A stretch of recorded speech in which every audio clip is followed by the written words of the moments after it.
Hey, tonight we explore a world bathed in golden sunlight, where sacred ibises soar across azure skies and domesticated cats watch from limestone windowsills with eyes that hold the secrets of eternity.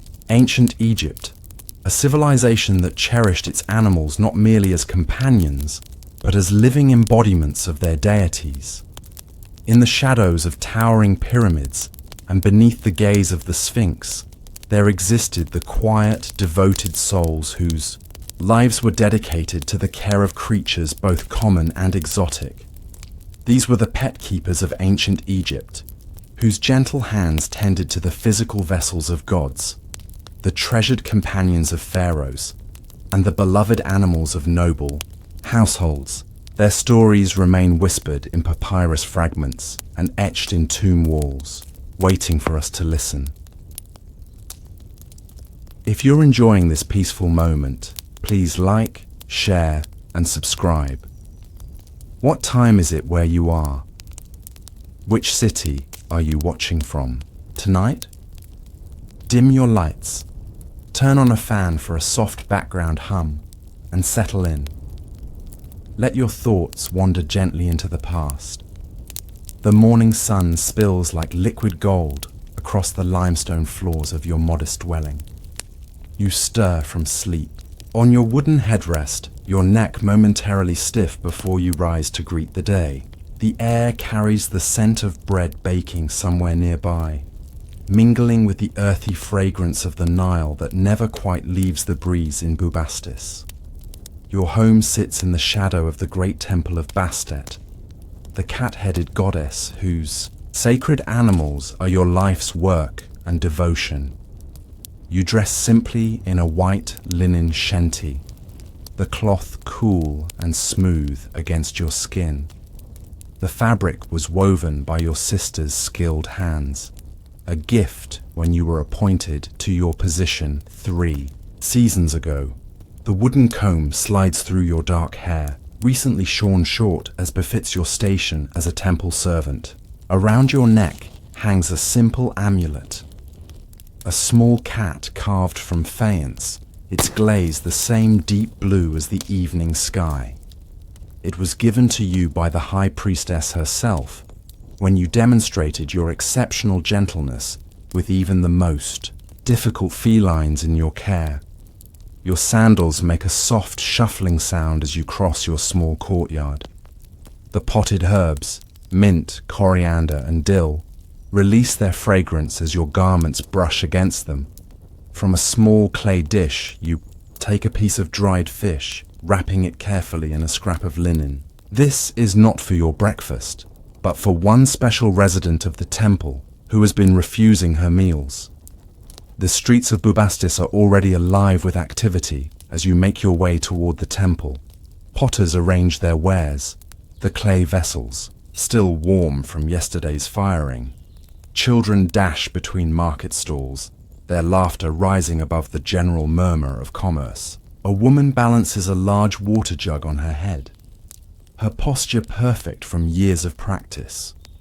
You nod respectfully to an elderly scribe who sits in the shade of a sycamore fig tree, his papyrus scroll unfurled across his knees, his apprentice grinding, pigment beside him. The smells change as you approach the temple precinct. Sweet incense, burning oils, and the particular musky scent that belongs uniquely to cats. Many cats, hundreds of cats.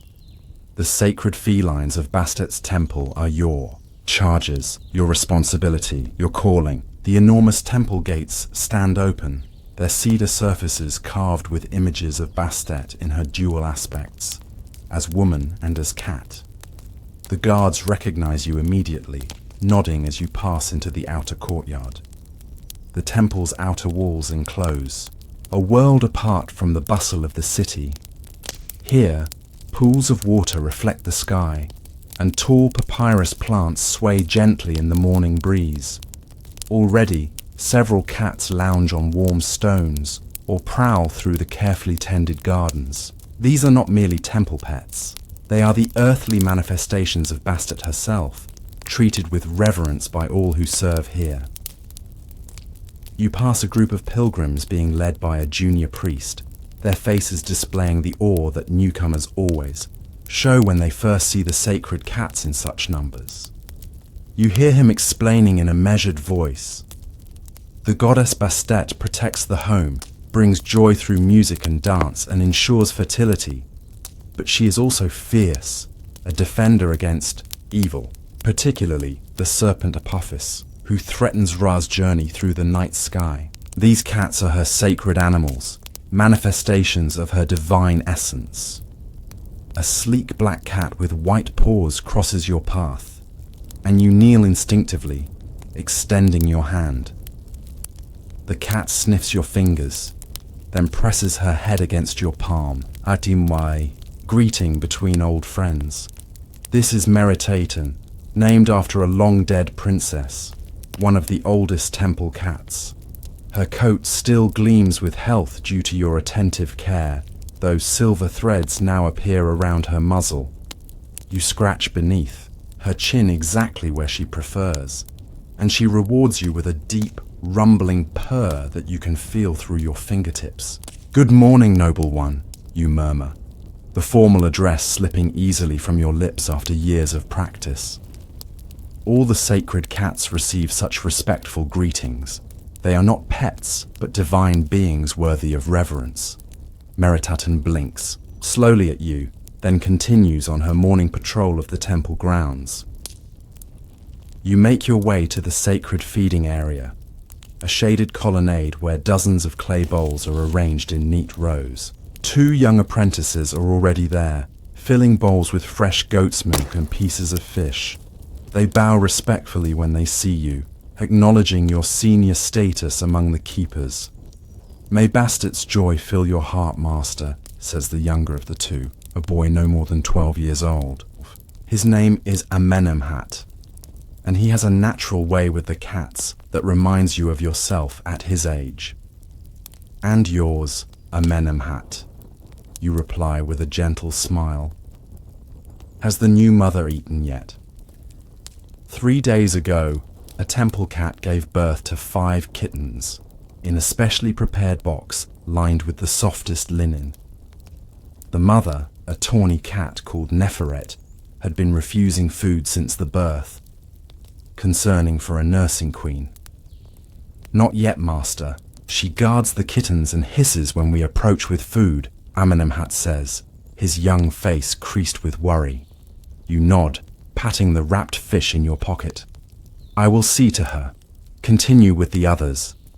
The birthing sanctuary is a small, quiet room adjacent to the main temple. Sunlight filters through high clear-story windows, creating pools of golden light on the tiled floor. The scent of natron and herbs fills the air, a mild purification blend that keeps the space clean for the newborns.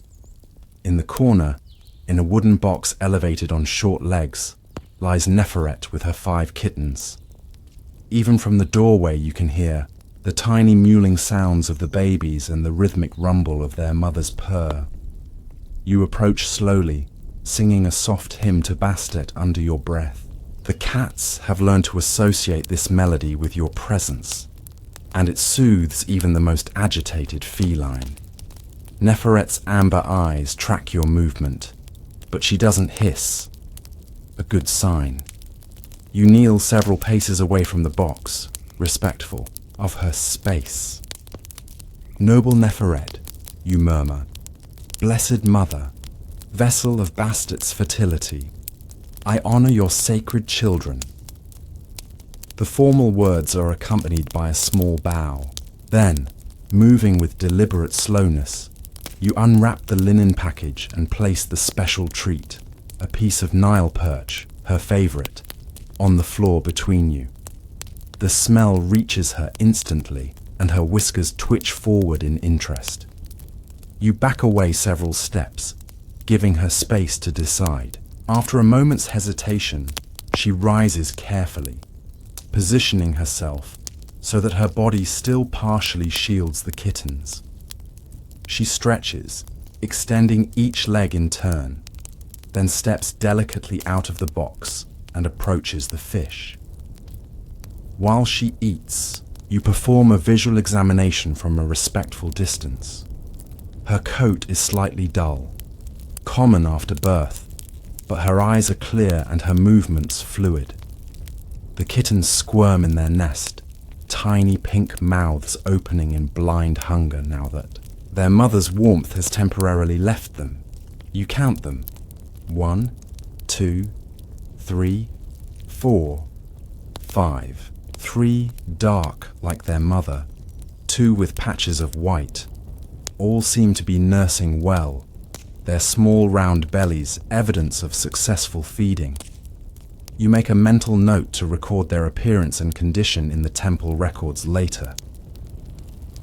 When Neferet finishes her treat, she looks directly at you and blinks slowly.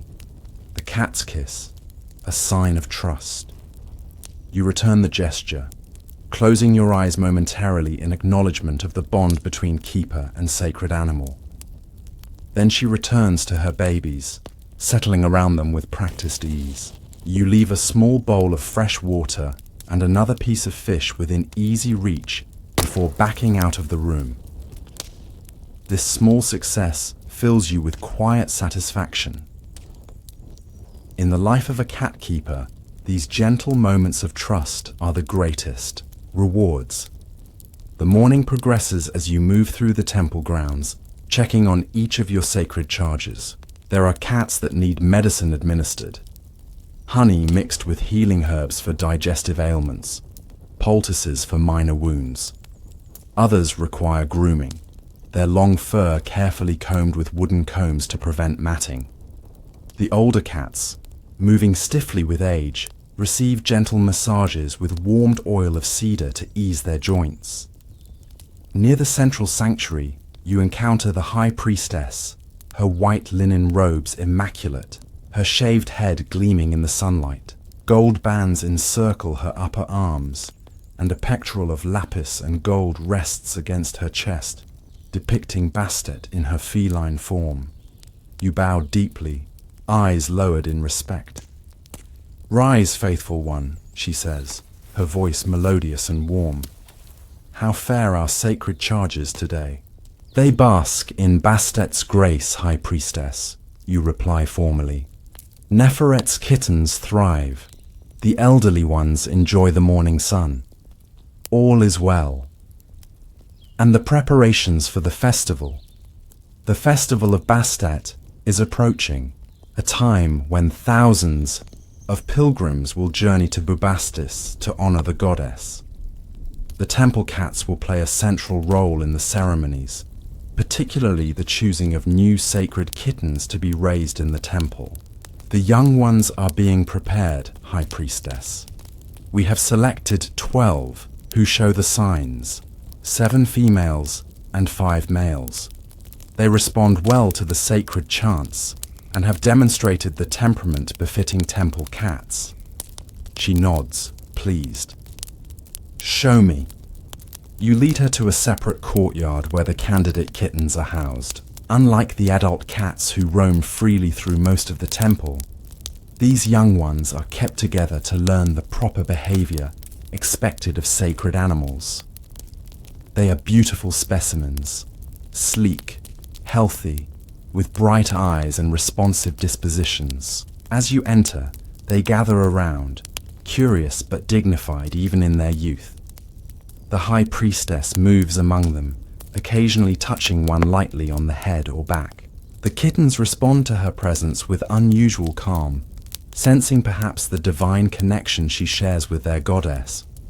One kitten in particular, a female with unusual eyes, one gold and one green, sits perfectly still as the priestess examines her. "This one," says the High Priestess, her voice softening. "She will be mine to train personally." Bastet speaks strongly through her. "It is a great honor, both for the kitten and for you as her keeper. Only the most promising sacred cats receive direct training from the High Priestess. She is called Sat Bastet, you tell her, born during last month's full moon. She has shown exceptional awareness since opening her eyes. The priestess nods, then straightens. "You have done well," she says. "Bastet smiles upon your service." With that, she sweeps away, leaving you with a sense of accomplishment and purpose that warms you from within. The midday sun now stands high overhead, its heat intensifying. The temple cats seek shade, lounging under pergolas or retreating to cool interior chambers. You make your way to the preparation room, where specialized foods are created for the sacred animals. Here, temple servants work under your direction, grinding dried fish to fine powder, mixing nutritive herbs with honey, preparing liver paste for elderly cats whose teeth are worn. The air in this room is pungent with the smells of fish, meat, and herbs. Large storage jars line the walls, containing ingredients brought as offerings by devotees of Bastet. Nothing is wasted. Even the bones are boiled to make strengthening broth for nursing mothers and weaning kittens. You inspect the day's preparations, occasionally tasting a small amount to ensure the balance of flavors is correct. The sacred, cats are accustomed to the finest foods. Their health and contentment are considered direct reflections of the goddess's favor. A sickly temple cat is seen as a sign of divine displeasure, so your work carries significant religious importance. After giving instructions for tomorrow's preparations, you collect a small clay pot of special ointment, beeswax mixed with healing, herbs and a trace of myrrh, and make your way to the elder cat's sanctuary. This peaceful corner of the temple complex houses the oldest and most revered felines, some approaching 20 years of age. These ancient ones are treated with extraordinary reverence. Many have served as oracular cats in their youth, believed to channel direct messages from Bastet during special ceremonies. The elder sanctuary is hushed and cool, its walls thick enough to keep out the worst of the desert heat. Soft cushions and carefully constructed sleeping platforms accommodate the special needs of aging bodies. The floors are covered with woven reed mats that provide secure footing for unsteady paws. Small, shallow steps lead up to elevated platforms, where the oldest cats can observe the room from a dignified height. You have come particularly to see Thoth, a massive grey tomcat who has lived in the temple for 18 years. Once the personal temple cat of the previous high priest, Thoth now suffers from stiffness in his hind legs. Yesterday, you noticed him struggling to reach his favorite sleeping shelf, and you have brought the ointment to ease his discomfort. You find him dozing in a shaft of sunlight, his huge frame rising and falling with each deep breath. Age has not diminished his majestic appearance. His face bears the dignified battle scars from his youth, when he defended the temple grounds from serpents and other intruders. Now, white hairs speckle his muzzle and chest, giving him an air of sage wisdom. You sit quietly nearby, waiting for him to acknowledge your presence. After a few moments, one amber eye opens, regarding you with sleepy interest. You offer the traditional greeting to an elder cat, a soft clicking sound, followed by a slow blink. Thoth responds with a rumbling purr that sounds like distant thunder. "Noble Thoth," you murmur, "I bring comfort for your aged limbs, if you will permit me." You show him the pot of ointment, letting him sniff it thoroughly. The scent is familiar. You have used similar preparations on him before. After his inspection, he shifts position slightly, extending one hind leg in tacit permission. With gentle, practiced hands, you begin to work the ointment into his fur, reaching the skin beneath where the stiffness originates. Your touch is both clinical and reverent. This cat has lived through the reigns of 3 pharaohs and is said to have predicted the Nile's flooding with uncanny accuracy for over a decade. Your fingers find the knots of tension, working slowly to release them. Thoth's purring intensifies, his eyes closing in contentment.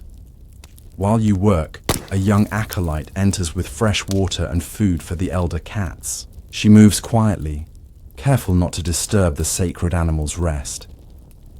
You notice her watching your technique with interest. "Would you like to learn?" you ask softly. She nods eagerly, setting down her tray. "Yes, master.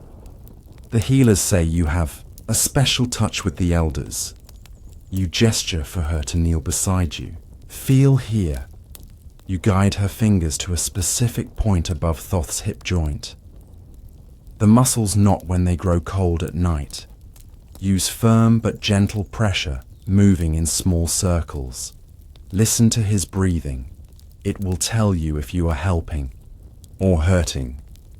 The girl follows your instruction, her young face intent with concentration. Thoth tolerates the new hands with surprising patience, perhaps sensing the genuine desire to help. You watch, offering quiet guidance, passing on knowledge that was shared with you when you were an acolyte. This, too, is part of your sacred duty.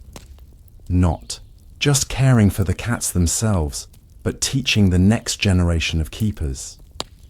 The knowledge and techniques have been refined over centuries, passed down through an unbroken line of dedicated servants of Bastet. When the treatment is complete, Thoth rises, stretches with newfound ease, and makes his way to a previously unreachable shelf, leaping up with only minimal stiffness. The acolyte's face brightens with accomplishment. "Remember," you tell her, "we do not simply care for cats. We attend to the earthly vessels of divine essence. Every comfort we provide reverberates in the goddess's heart." She bows slightly, absorbing the lesson. "I understand, master. The afternoon brings different duties. A local noblewoman has brought her pet cat to the temple, seeking blessing and advice. While common households throughout Egypt keep cats as both companions and practical mouses, the wealthy often seek the temple's guidance in caring for their feline friends. This is another aspect of your role, serving as intermediary between the sacred knowledge of the temple and the broader community's love of cats." The noblewoman waits in the public reception area, a slim, elegantly dressed figure with heavy makeup around her eyes and gold at her wrists and throat. In her arms, she holds a young cat with a luxurious coat, adorned with a collar of beads and small golden bells. The animal looks healthy but agitated, its tail swishing nervously. You bow respectfully to the visitor. "How may the servants of Bastet assist you, noble lady?" "My Renanutet has become withdrawn," the woman explains, stroking the cat's head. She hides beneath furniture, refuses her favorite foods, and yowls in the night. The household diviner suggested she might be responding to negative energies in our home, and that a blessing from Bastet's temple might restore her spirit. You observe the cat with practiced eyes, noting the dilation of her pupils, the tense posture, the slightly raised fur along her spine. These are not symptoms of spiritual affliction, but signs of a very physical discomfort. With the noblewoman's permission, you gently examine the animal, your hands moving with confident familiarity over the small body. "Noble lady," you say carefully, "Renanutet does indeed require Bastet's attention, but not for spiritual reasons. She will soon become a mother. The behaviors you describe are natural preparations for birthing." The woman's painted eyes widen, in surprise, then delight. "Truly? But how? She rarely leaves our courtyard." You smile slightly. "Male cats are resourceful when the female is receptive. It is Bastet's way. The goddess of fertility ensures her children multiply."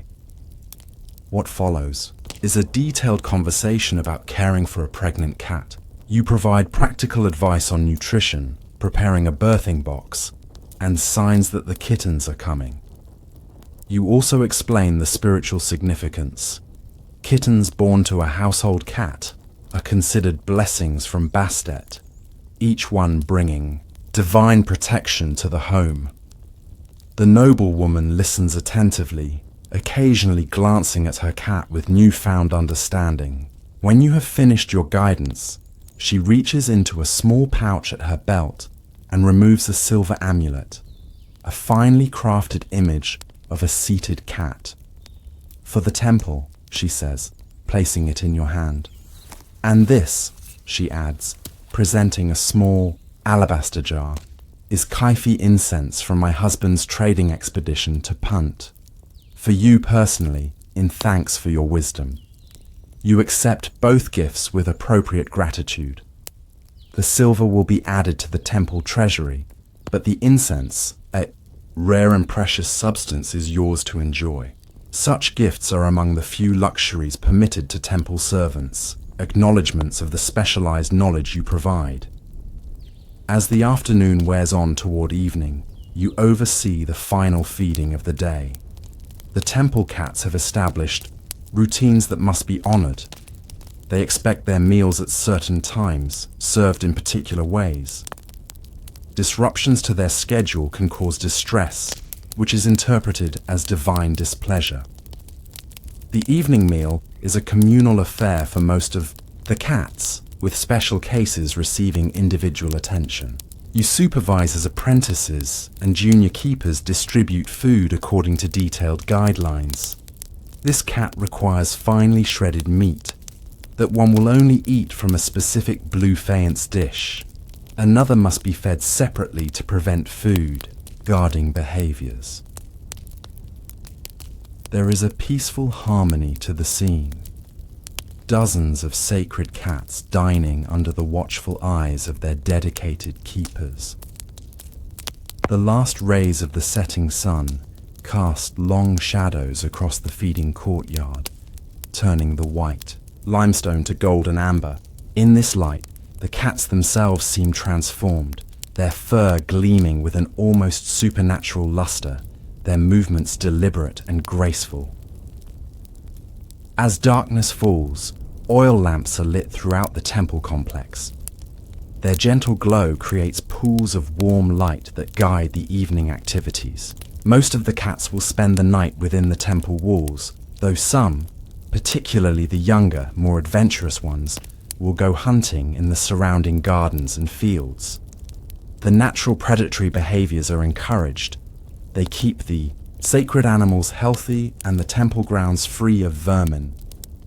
Your final duty for the day is a ritual cleansing of the sacred statues of Bastet. In the inner sanctuary, accessible only to initiated keepers and priests, stands a collection of cat statues crafted from various materials: bronze, wood, stone, and precious metals. These are not mere decorations, but ritual objects, believed to house aspects of the goddess's spirit. You prepare a special mixture of water infused with natron and sacred herbs, warming it slightly over a small flame. With clean linen cloths, you gently wash each statue, working from the highest ranking representation, a gold and lapis figure of a seated cat with the sun disk between her ears, to the smallest bronze statuette. As you work, you recite the hymns to Bastet that you have known since childhood, your voice a soft murmur in the quiet sanctuary.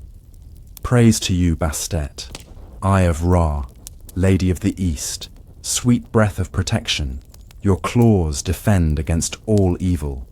Your purr brings joy to men and gods alike. The familiar words flow without conscious thought, a meditative litany that centers your spirit as you complete your day's service.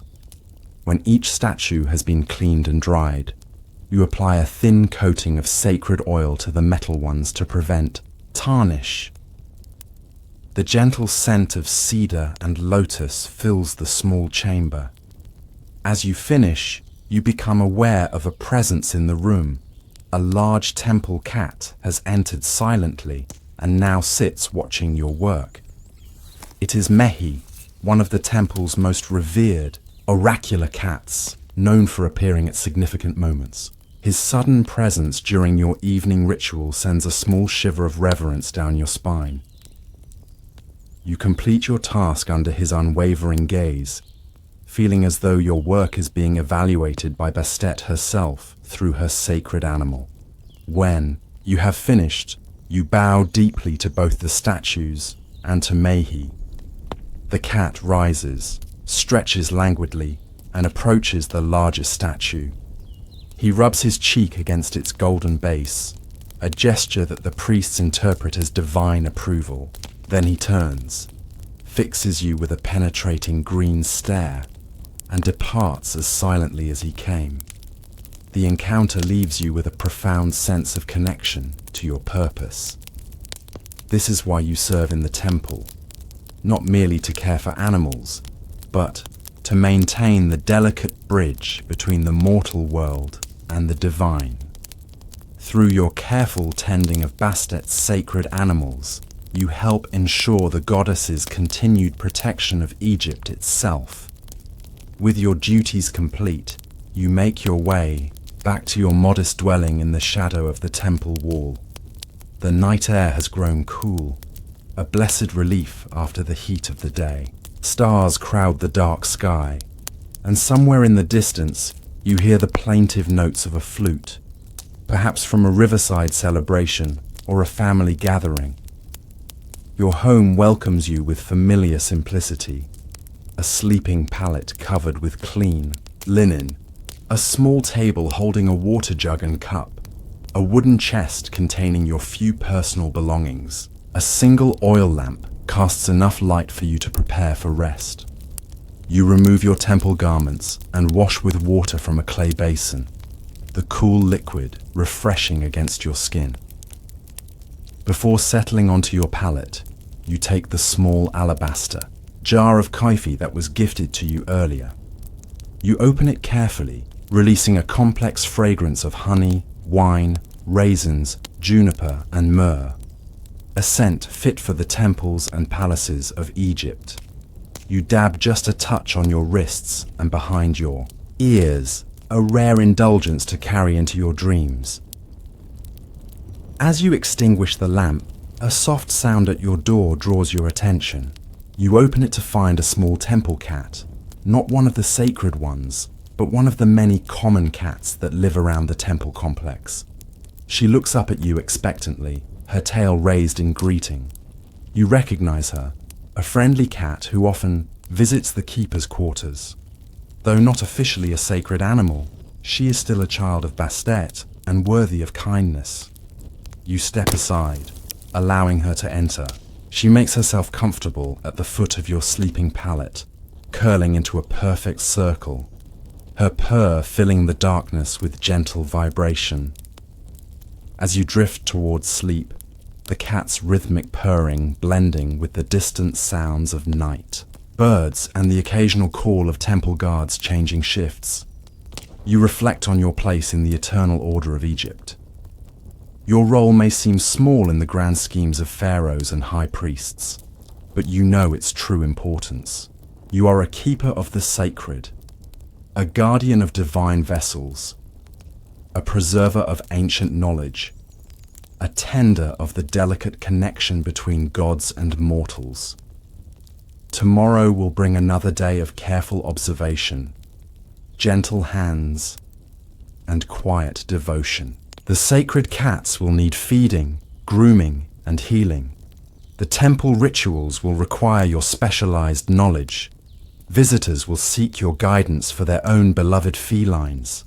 And through it all, the watchful presence of Bastet will guide your work as she has for the countless cat keepers who came before you, and as she will for those who follow when your time of service eventually ends.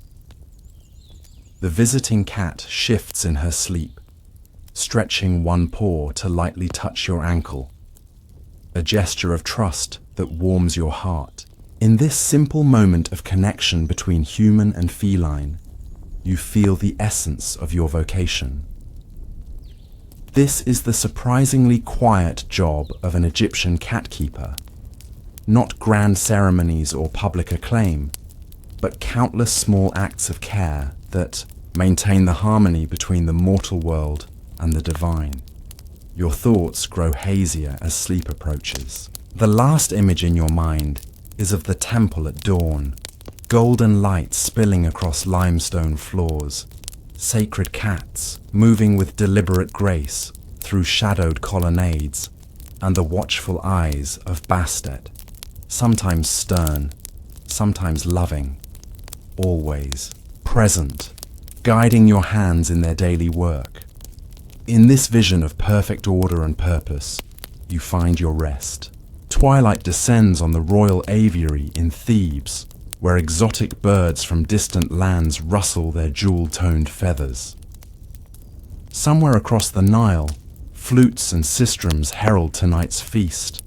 But here in this sanctuary of whispers and wing beats, a different kind of devotion unfolds as shadows lengthen across the fine sand floor. The ibis stretches its elegant neck skyward, its black-tipped feathers gleaming like polished obsidian in the early morning light. You watch its movements with quiet concentration, noting the subtle way it favors its right leg. A slight hesitation, almost imperceptible to anyone without your trained eye. This sacred bird, one of 23 that inhabit the pharaoh's private aviary, arrived from a temple in Hermopolis 3 days ago, and the journey has taken its toll. The morning air carries the complex scent of the royal gardens, lotus blossoms, flowering acacia, and the ever-present earthy perfume of the life-giving Nile. You inhale deeply, savoring the quiet moment before the palace fully awakens. As keeper of the pharaoh's birds, your day begins earlier than most, when the first blush of Ra's journey tinges the eastern sky with gold and crimson. Your linen kilt rustles softly as you move through the spacious aviary, a structure of breathtaking beauty that reflects the pharaoh's passion for the winged creatures that inhabit it. Delicate wooden lattice walls rise 15 cubits high, their intricate patterns casting dappled shadows across the ground. The ceiling remains open to the sky, but cleverly designed overhangs prevent escape, while allowing the birds to feel the freedom of open air. Lush plants from across the known world create a miniature paradise. Papyrus stands alongside imported cedars from Lebanon. Flowering vines climb trellises, and small, carefully maintained pools reflect the morning light. Your sandaled feet make no sound on the fine sand that covers the pathways. Years of practice have taught you to move with the gentle deliberation that disturbs neither feather nor flower. The birds have come to recognize your presence as a source of comfort rather than threat, a necessary trust for one tasked with their care. The ibis watches your approach with intelligent eyes. Unlike the common birds kept by wealthy households, these creatures are considered sacred manifestations of Thoth, god of wisdom and writing. Their curved beaks recall the crescent moon, their black and white plumage the contrast between ink and papyrus. When this particular bird arrived, the accompanying priest explained that it had been chosen by the god himself through an elaborate divination ceremony. Now it belongs to Pharaoh, a living connection to divine wisdom that requires your specialized care. "Good morning, messenger of Thoth," you murmur, keeping your voice soft and even. From the small basket slung across your chest, you remove a palmful of dried berries and insects, the ibis's preferred breakfast. You place these on a flat stone near the water's edge, then step back, allowing the bird to approach in its own time. The ibis regards you for a long moment before stepping forward with measured dignity. As it feeds, you observe its movements more closely. The right leg definitely shows signs of strain, not injury per se, but perhaps cramping from being confined during transport. You make a mental note to prepare a special bath of warm water and healing herbs later in the day, and to notify the royal physician if the condition doesn't improve. A flutter of wings draws your attention upward. In the branches of a sycamore, fig, a pair of brightly coloured birds from Punt preen their emerald and scarlet feathers. These were a gift from a foreign ambassador 6 months ago. Rare creatures that required careful acclimation to Egyptian climate. Their survival is a testament to your skill. Many exotic birds perish within days of arrival, unable to adapt to new foods or temperatures. These have not only survived but thrived under your attentive care, bringing their vibrant beauty to the Pharaoh's collection. One by one, you make your morning rounds, checking each inhabitant of the aviary. There are falcons with razor-sharp talons and fierce golden eyes, their presence symbolizing the royal connection to Horus. Tiny finches, whose melodious songs entertain the palace ladies. Ducks and geese from the marshes, kept both for their beauty and their eggs, and several species so rare that they have no Egyptian names, referenced only by their lands of origin. The blue singer of Keftiu, or the crested caller from beyond the eastern desert. Each bird receives individualized attention.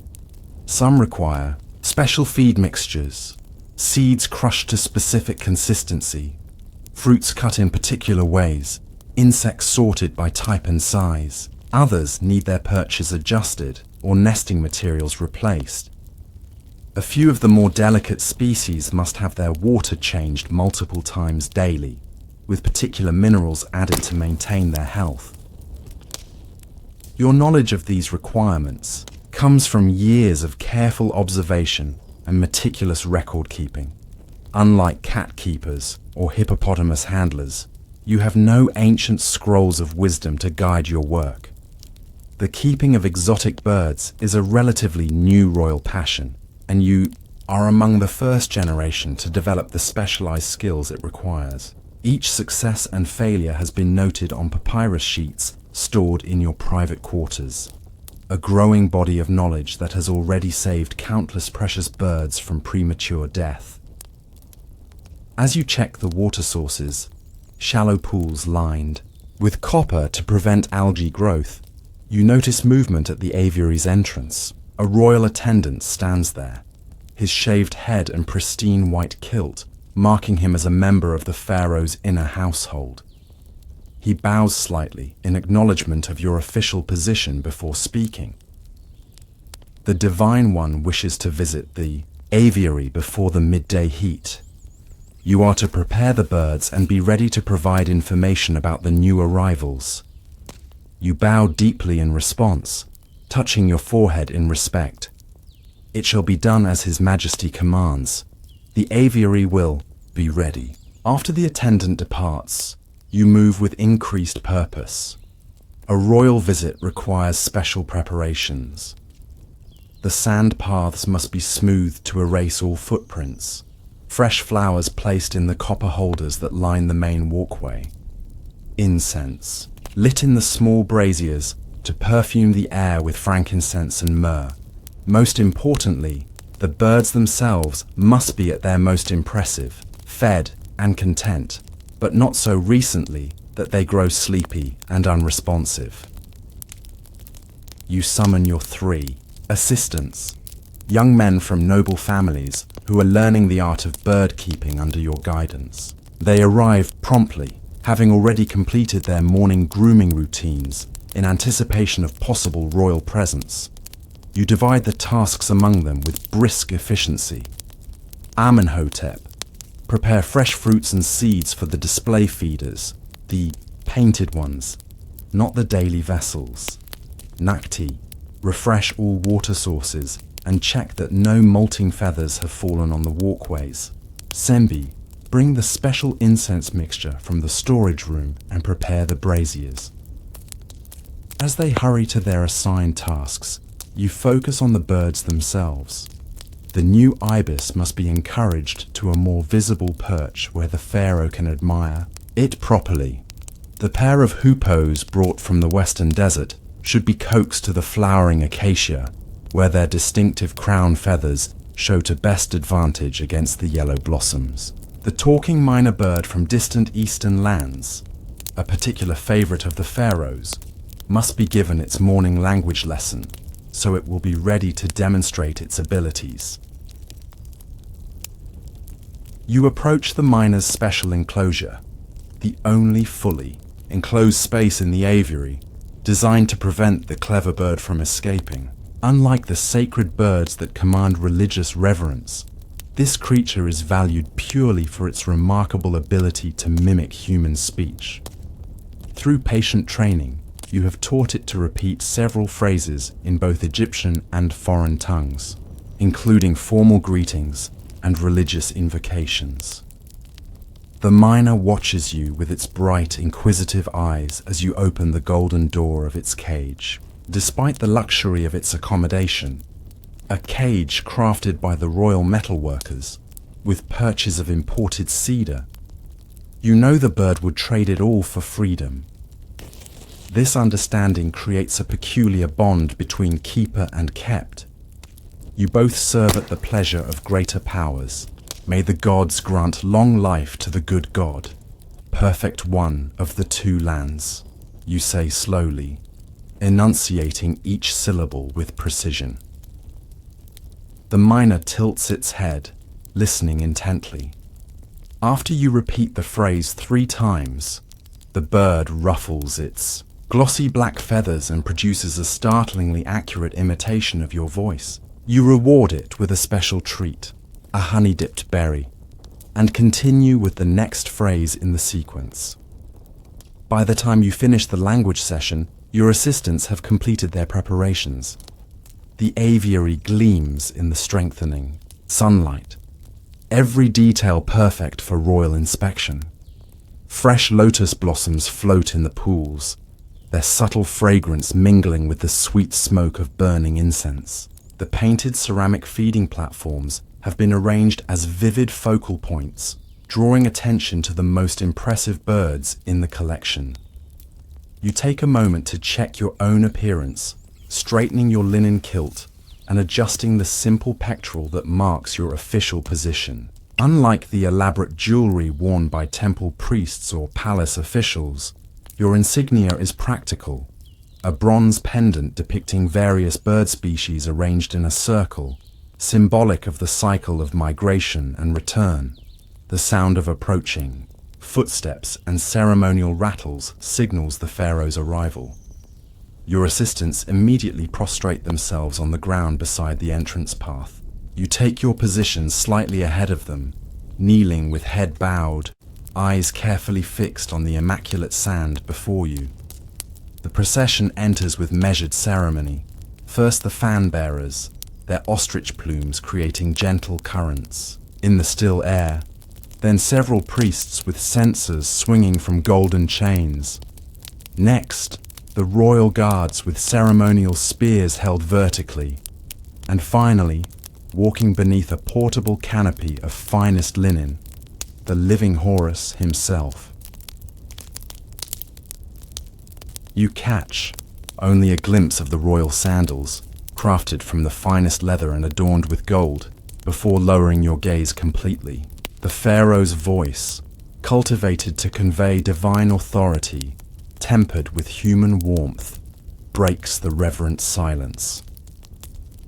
Rise, keeper of our winged treasures. Show us what new delights await in our garden of the sky. Only then do you raise your head and rise to your feet, though careful to maintain a respectful stoop that keeps your height below the royal presence. The pharaoh stands before you in full ceremonial regalia, the double crown of Upper and Lower Egypt resting on his head, broad collar of lapis, gold and carnelian spreading across his chest, the false beard of kingship attached to his chin. Despite the heavy symbolism of his office, you note that his eyes are alert and genuinely interested. Unlike some court officials who view the aviary as merely another required stop on their rounds of flattery, the pharaoh has always shown true fascination with the birds. "May you live in health and prosperity for millions of years, Divine One," you respond with the formal greeting. "3 new treasures have joined your celestial garden since your last visit. Would it please your majesty to see them first?" The pharaoh inclines his head in assent, and you lead the royal procession along the main path. You maintain a careful distance, close enough to be heard without raising your voice, far enough to show proper deference. As you walk, you are acutely aware of the impression the aviary makes on visitors experiencing it for the first time. Several of the newer court officials in the pharaoh's retinue murmur appreciatively as brilliantly colored birds flit between branches overhead or wade gracefully through the shallow pools. You guide the procession to the eastern section of the aviary, where the sacred ibis has been coaxed to a prominent perch with carefully placed treats. The bird stands in perfect profile against a backdrop of papyrus, its curved beak and distinctive black and white plumage creating a living hieroglyph. This sacred one comes from the temple of Thoth at Hermopolis, you explain, your voice taking on the measured cadence used for official presentations. The high priest himself selected it after observing its behavior during the full moon ceremonies. It is said to be particularly attuned to the god's mysteries and was sent as an offering for your majesty's personal temple. The pharaoh studies the bird with genuine interest. "It holds itself with unusual dignity," he observes. "Has it eaten properly since arrival?" The question reveals the ruler's knowledge of bird keeping.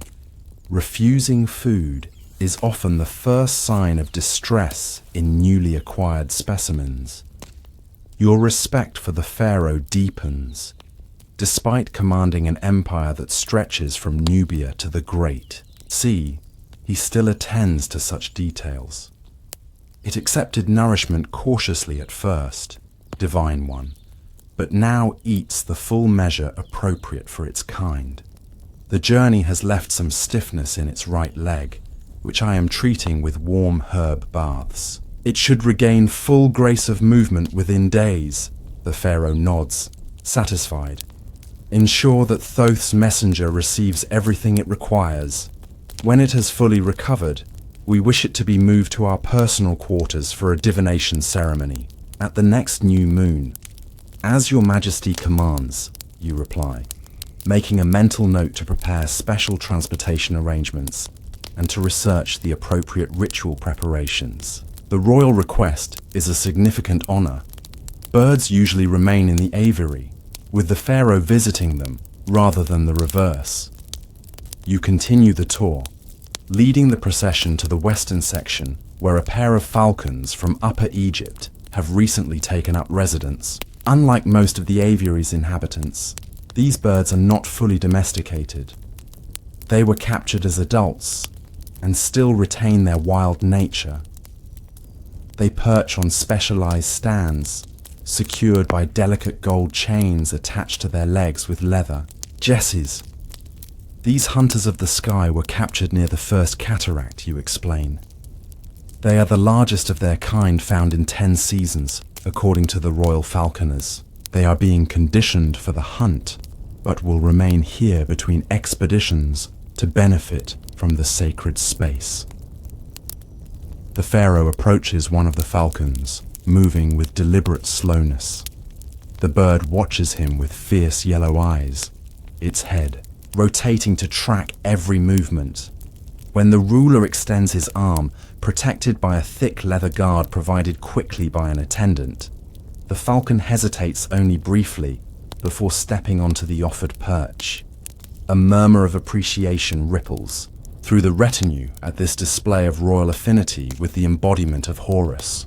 "It recognizes divine blood," remarks the high priest of Amun, who has accompanied the royal visit. Horus acknowledges his earthly incarnation. The pharaoh allows himself a small smile of satisfaction. "It recognizes proper handling," he corrects, mildly.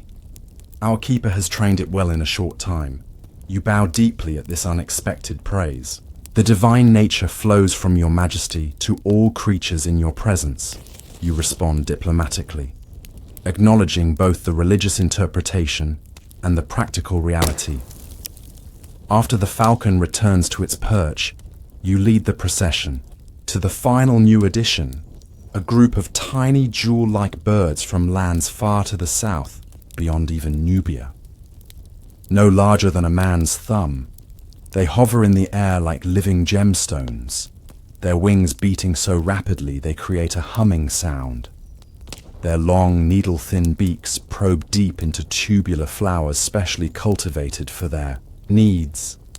These sun drinkers were brought by traders who journeyed 6 months from the southern lands, you explain.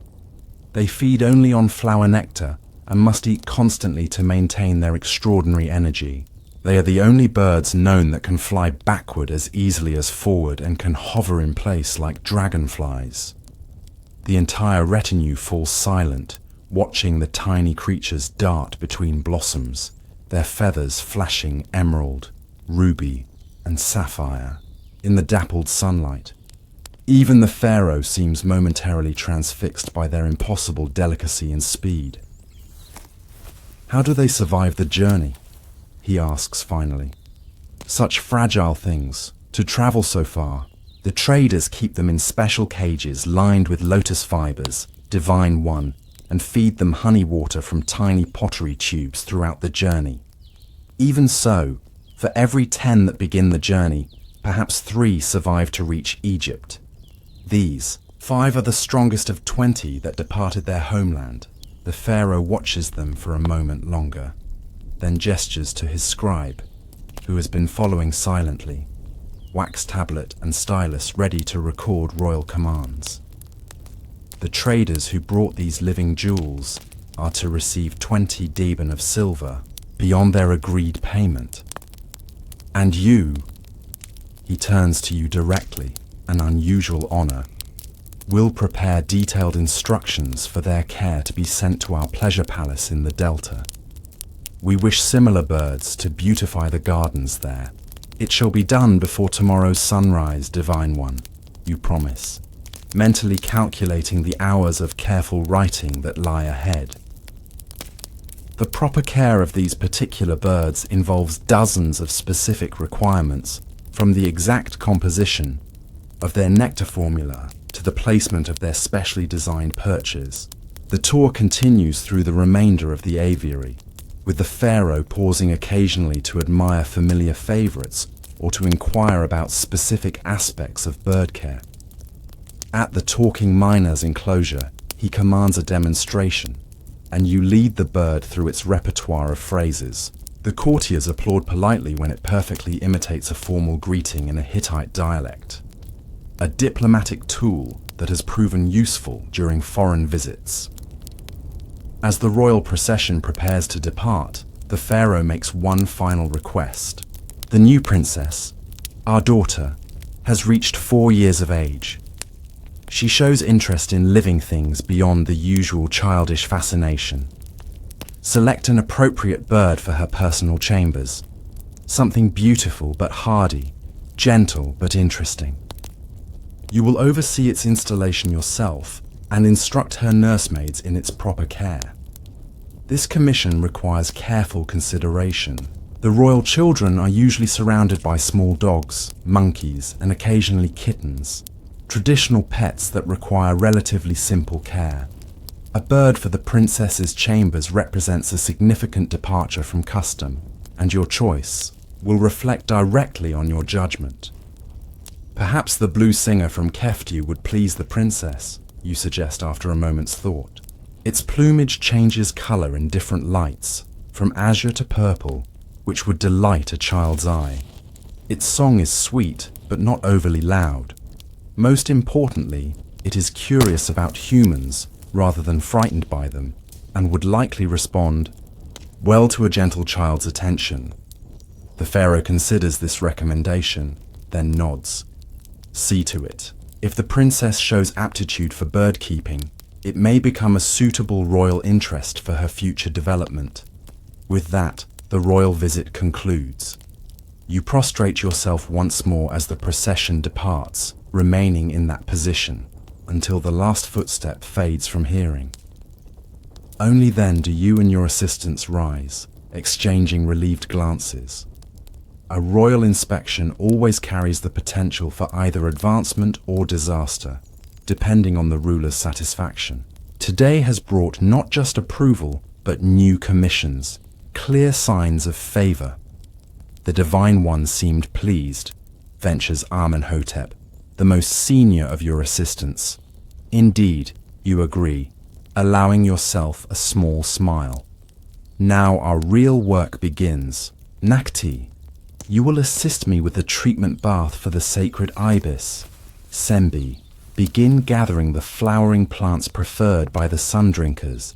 We must document their proper arrangement for the Delta Palace. Amenhotep, prepare the blue singers, traveling cage with appropriate lining and perches. The bird must be at its best when presented to the princess. As your assistants disperse to their assigned tasks, you take a moment to observe the aviary in its entirety. The royal visit has energized the space. Birds call more actively from their perches. Their colors seem more vivid in the late morning light. Or perhaps it is your own perception that has sharpened, your senses heightened by the awareness of royal favor and the responsibilities it brings. The remainder of the day unfolds in a carefully choreographed sequence of specialized tasks. First comes the therapeutic bath for the sacred ibis, a delicate procedure requiring both technical skill and religious sensitivity. You prepare the water personally, heating it to precisely the right temperature before adding crushed willow, bark for pain relief, salt for buoyancy, and a few drops of blue lotus extract to calm the bird during handling. The treatment area is a separate enclosure within the aviary, designed specifically for healing procedures. Its walls are lined with shelves holding dozens of clay pots containing medicinal herbs, minerals, and specialized tools. Diagrams painted on plastered panels illustrate the anatomy of different bird species. Knowledge gained through careful observation, and occasionally from examining those that have died despite your best efforts. With Nakti's assistance, you gently capture the ibis, wrapping it in soft linen to prevent wing flapping, while keeping its injured leg accessible. The bird watches you with dignified resignation, seeming to understand the necessity of the procedure. You immerse its leg in the warm solution, supporting its body weight to prevent strain. As the healing ingredients begin to work, you feel the subtle relaxation of tension in the bird's muscles. Hold it just so, you instruct Nakti, demonstrating the proper support technique. Remember that this is not merely a bird, but a sacred vessel of Thoth's essence. Our touch must reflect both practical knowledge and appropriate reverence. The young man adjusts his hands carefully, his expression intent with concentration. Learning the proper handling of each species is perhaps the most crucial skill for an aspiring bird keeper. Some birds require firm control, others the lightest touch. Some respond well to direct eye contact, others become agitated by it. Each species has its own protocol, developed through generations of observation and refined through your own experience. When the treatment is complete, you apply a thin layer of protective ointment to the ibis's leg and return it to a specially prepared resting area.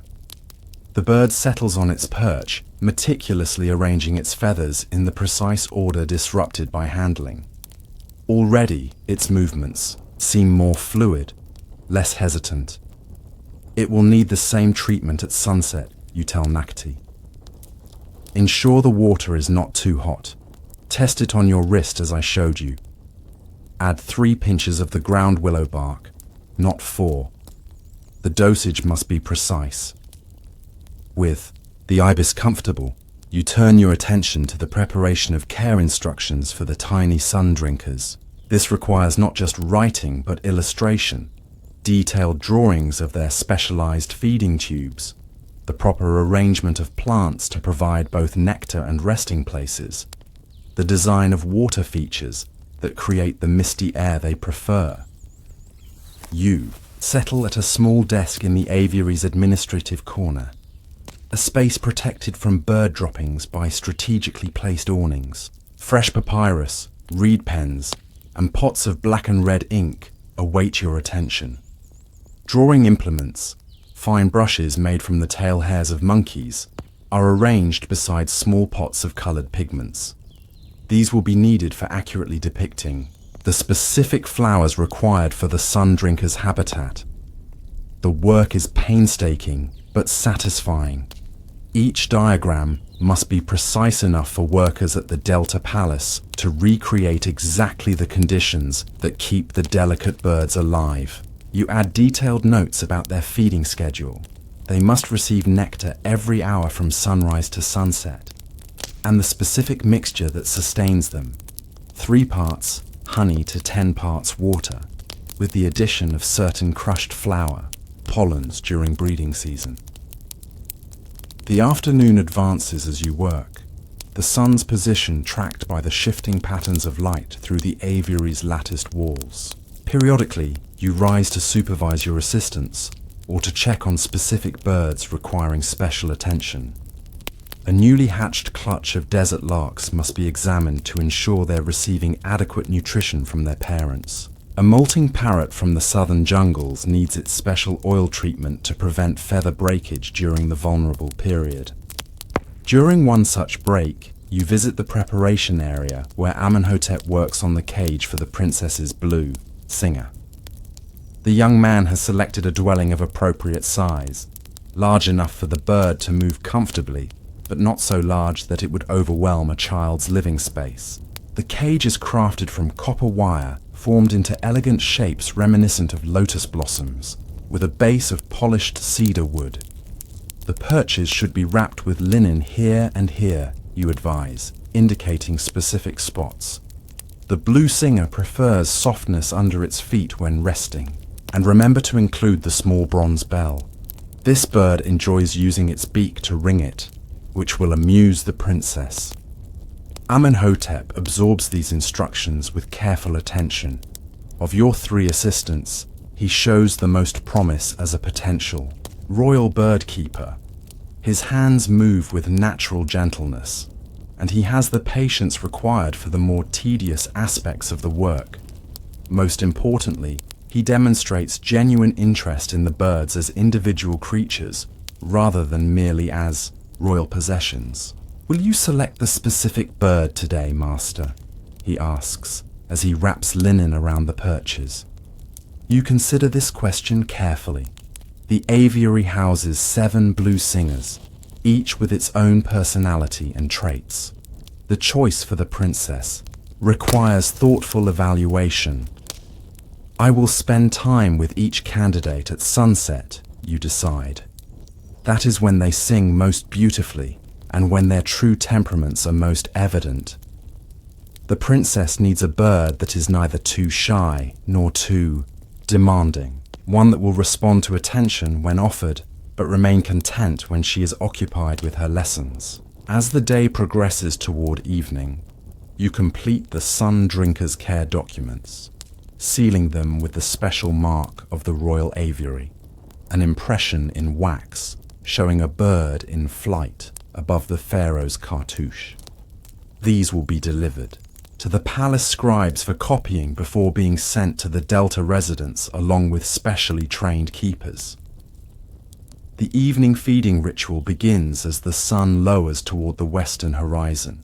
The aviary transforms in the golden light, shadows lengthening across the sand paths, birds calling with increased vigor before settling for the night. This time of day requires all hands, you and your 3 assistants moving efficiently through the space, providing each species with its appropriate evening meal. Some birds receive their most substantial feeding at this hour, while others take only a light meal before darkness.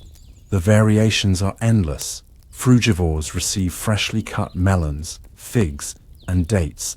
Insectivores are offered specially bred locusts and beetles. Granivores get precisely measured portions of seeds sorted by type and size. The predatory birds, falcons and small owls, are fed whole mice and chicks, their natural hunting instincts partially satisfied by this simulation of a wild kill. As the feeding ritual nears completion, you make your way to the section housing the blue singers. Their enclosure is designed to mimic a lush oasis, with multiple water features creating the humid environment they prefer. Small flowering trees provide both food sources and singing perches where the birds perform their elaborate sunset melodies. You settle on a stone bench positioned for optimal listening and observation. One by one, the 7 birds take their places on favorite branches and begin their evening songs. Each has a distinctive voice and pattern. Some favor long, complex phrases with dramatic flourishes.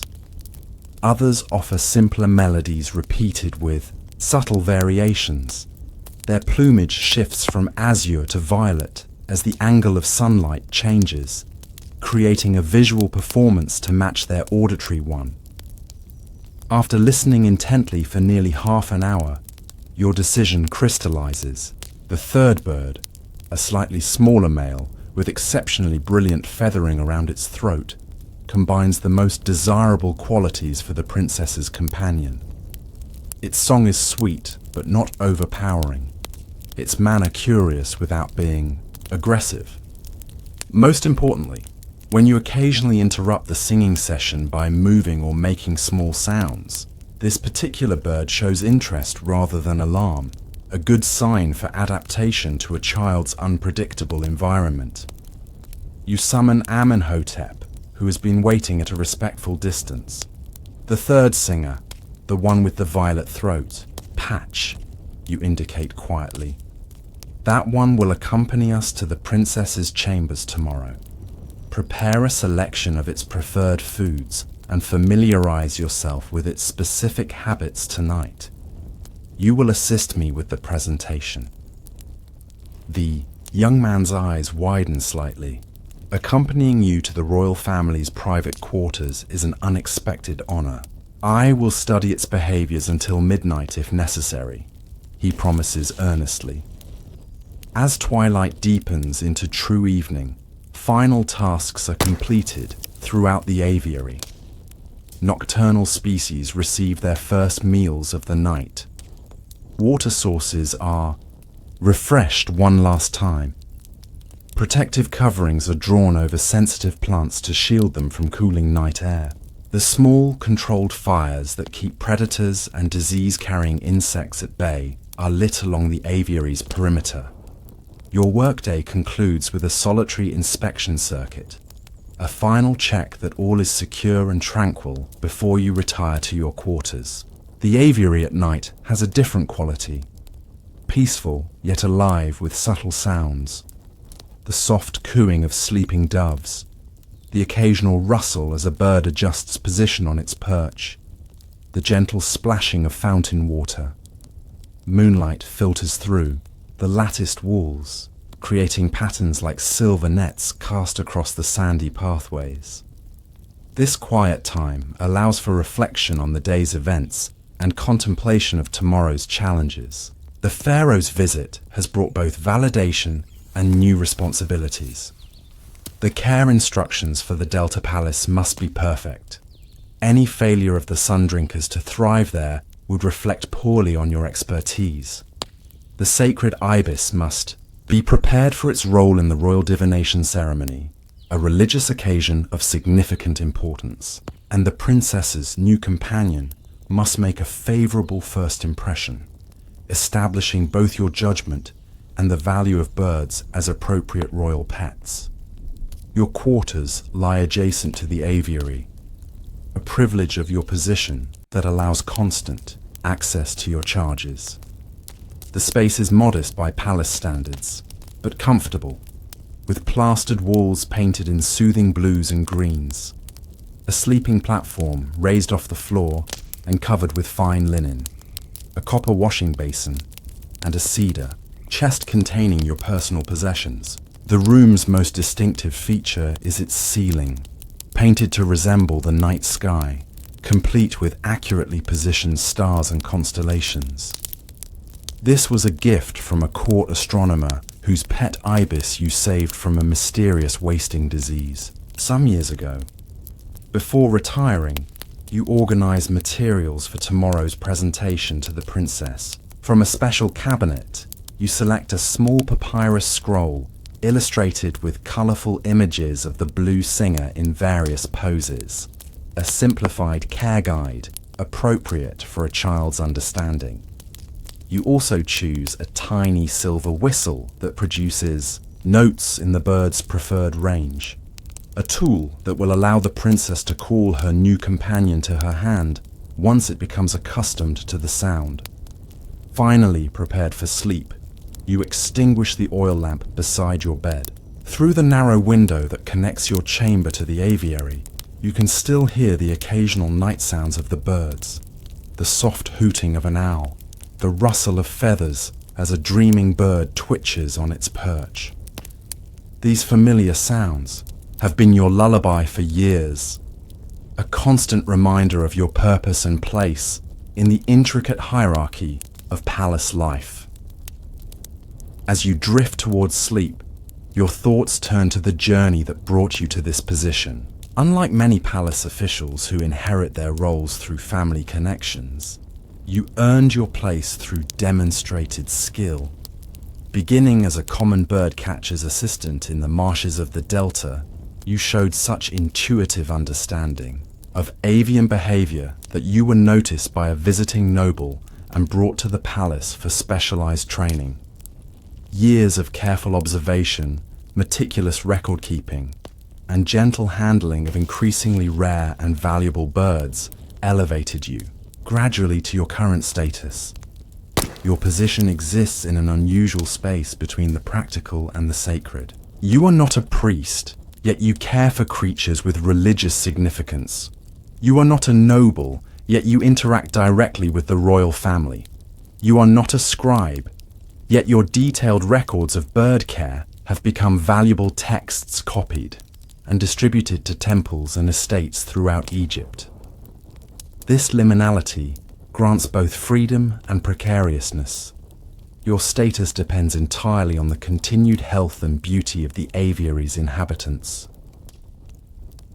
Morning arrives with the first chirping of songbirds greeting the dawn. You rise before full light, performing your daily purification rituals with practiced efficiency, washing with natron-treated water, applying the subtle cedar oil that has become your personal scent, donning a fresh linen kilt of the finest weave, reserved for special occasions such as today's presentation to the princess. The aviary awakens around you as you complete your morning inspection. The selected blue singer has been carefully transferred to its new cage overnight, allowing time for it to become accustomed to the space before the potentially stressful journey to the princess's chambers. The bird appears calm, accepting small berries from your fingertips and rewarding you with a brief morning melody, a good sign for the success of today's presentation. Amenhotep arrives dressed in his finest garments, his excitement barely contained beneath a veneer of professional dignity. Together, you gather the cage, the instructional scroll, the silver whistle, and a small supply of the bird's favorite foods. A palace attendant meets you at the aviary entrance, ready to guide you through the labyrinthine passages of the royal residence to the family quarters, areas typically inaccessible to all but the most trusted servants. The journey through the palace offers glimpses of spaces you rarely see. Grand reception halls with columns soaring to painted ceilings, intimate gardens designed for royal relaxation, administrative chambers where scribes work silently on state business. The attendant leads you deeper into the complex, past increasingly vigilant guards, until you reach the private wing reserved for the royal children and their caretakers. The princess's chambers reflect her unique status, both child and divine being. The walls are painted with playful scenes of children at sport, alongside formal religious imagery. Toys carved from precious woods and ivory share space with miniature religious implements designed to train her for future ceremonial duties. Several women, nursemaids, priestesses, and tutors rise and bow as you enter. In their midst sits the princess herself, a small figure on a carved chair elevated slightly above the floor. At 4 years old, the princess embodies the careful balance of her position. Her head is shaved except for the side lock of youth, marking her childhood status despite her divine blood. She wears miniature versions of royal regalia, a small golden collar, bracelets featuring protective symbols, a fine linen dress with pleats so delicate they must have taken months to create. Despite these formal trappings, her expression is purely childlike, curious, slightly impatient, brightening with immediate interest when she spots the covered cage in Amenhotep's careful grip. You prostrate yourself briefly, then rise to the kneeling position appropriate for addressing royal children. Great House's daughter, beloved of Amun, you begin with her formal title. Your divine father, perfect God of the two lands, has commanded that a special companion be prepared for your chambers. I have selected the most beautiful singer from the royal aviary to bring joy to your days and sweetness to your evenings. The princess leans forward, childish eagerness momentarily overriding royal protocol. Show me, she commands, her voice high and clear. If the Divine One or her attendants have any concerns, day or night, a messenger need only be sent to the aviary, you assure them. I remain at the service of the great house in all matters concerning the Blue Singer's welfare. As you prepare to depart, the princess does something unexpected. She reaches out one tiny hand and touches your arm, a breach of protocol that her nursemaids seem about to correct before thinking better of it. Bird keeper, she says, using your title rather than your name, which she likely doesn't know. Will you come again to tell me stories about the birds? Father says you know about birds that drink the sun and birds that speak like people. The request represents both an honor and a new responsibility. Regular visits to the royal quarters to educate the princess about avian life. You incline your head respectfully.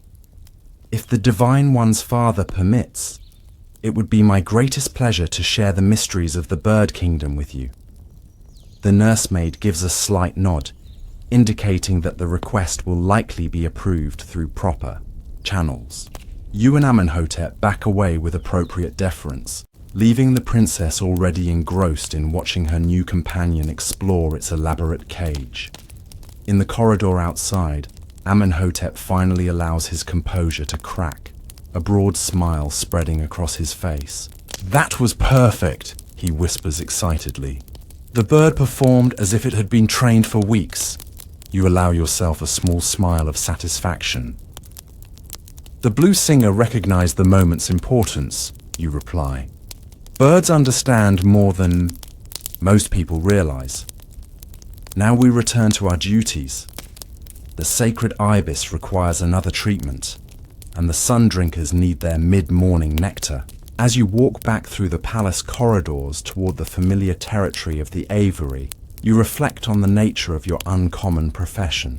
To outsiders, the role of royal bird keeper might seem trivial compared to the priests who interpret divine will or the generals who command armies.